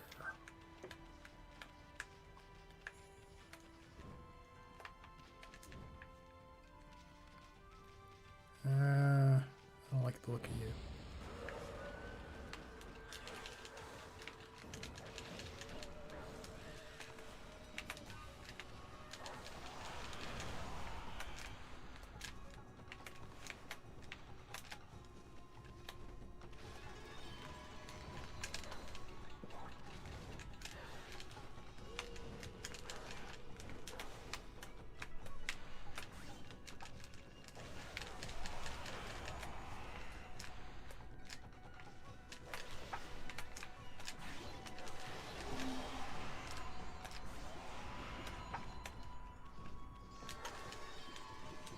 Oh, I didn't get any fangs. Well, that stinks.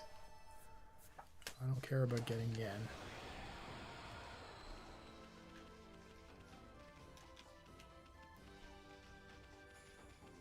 Why?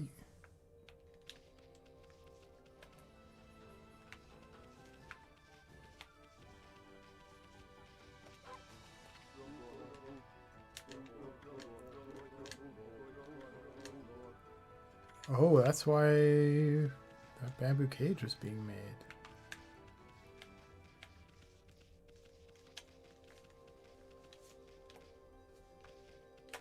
Oh, I can't. I just remembered I can't save. That is rather awkward. See, here's where I would go on a break.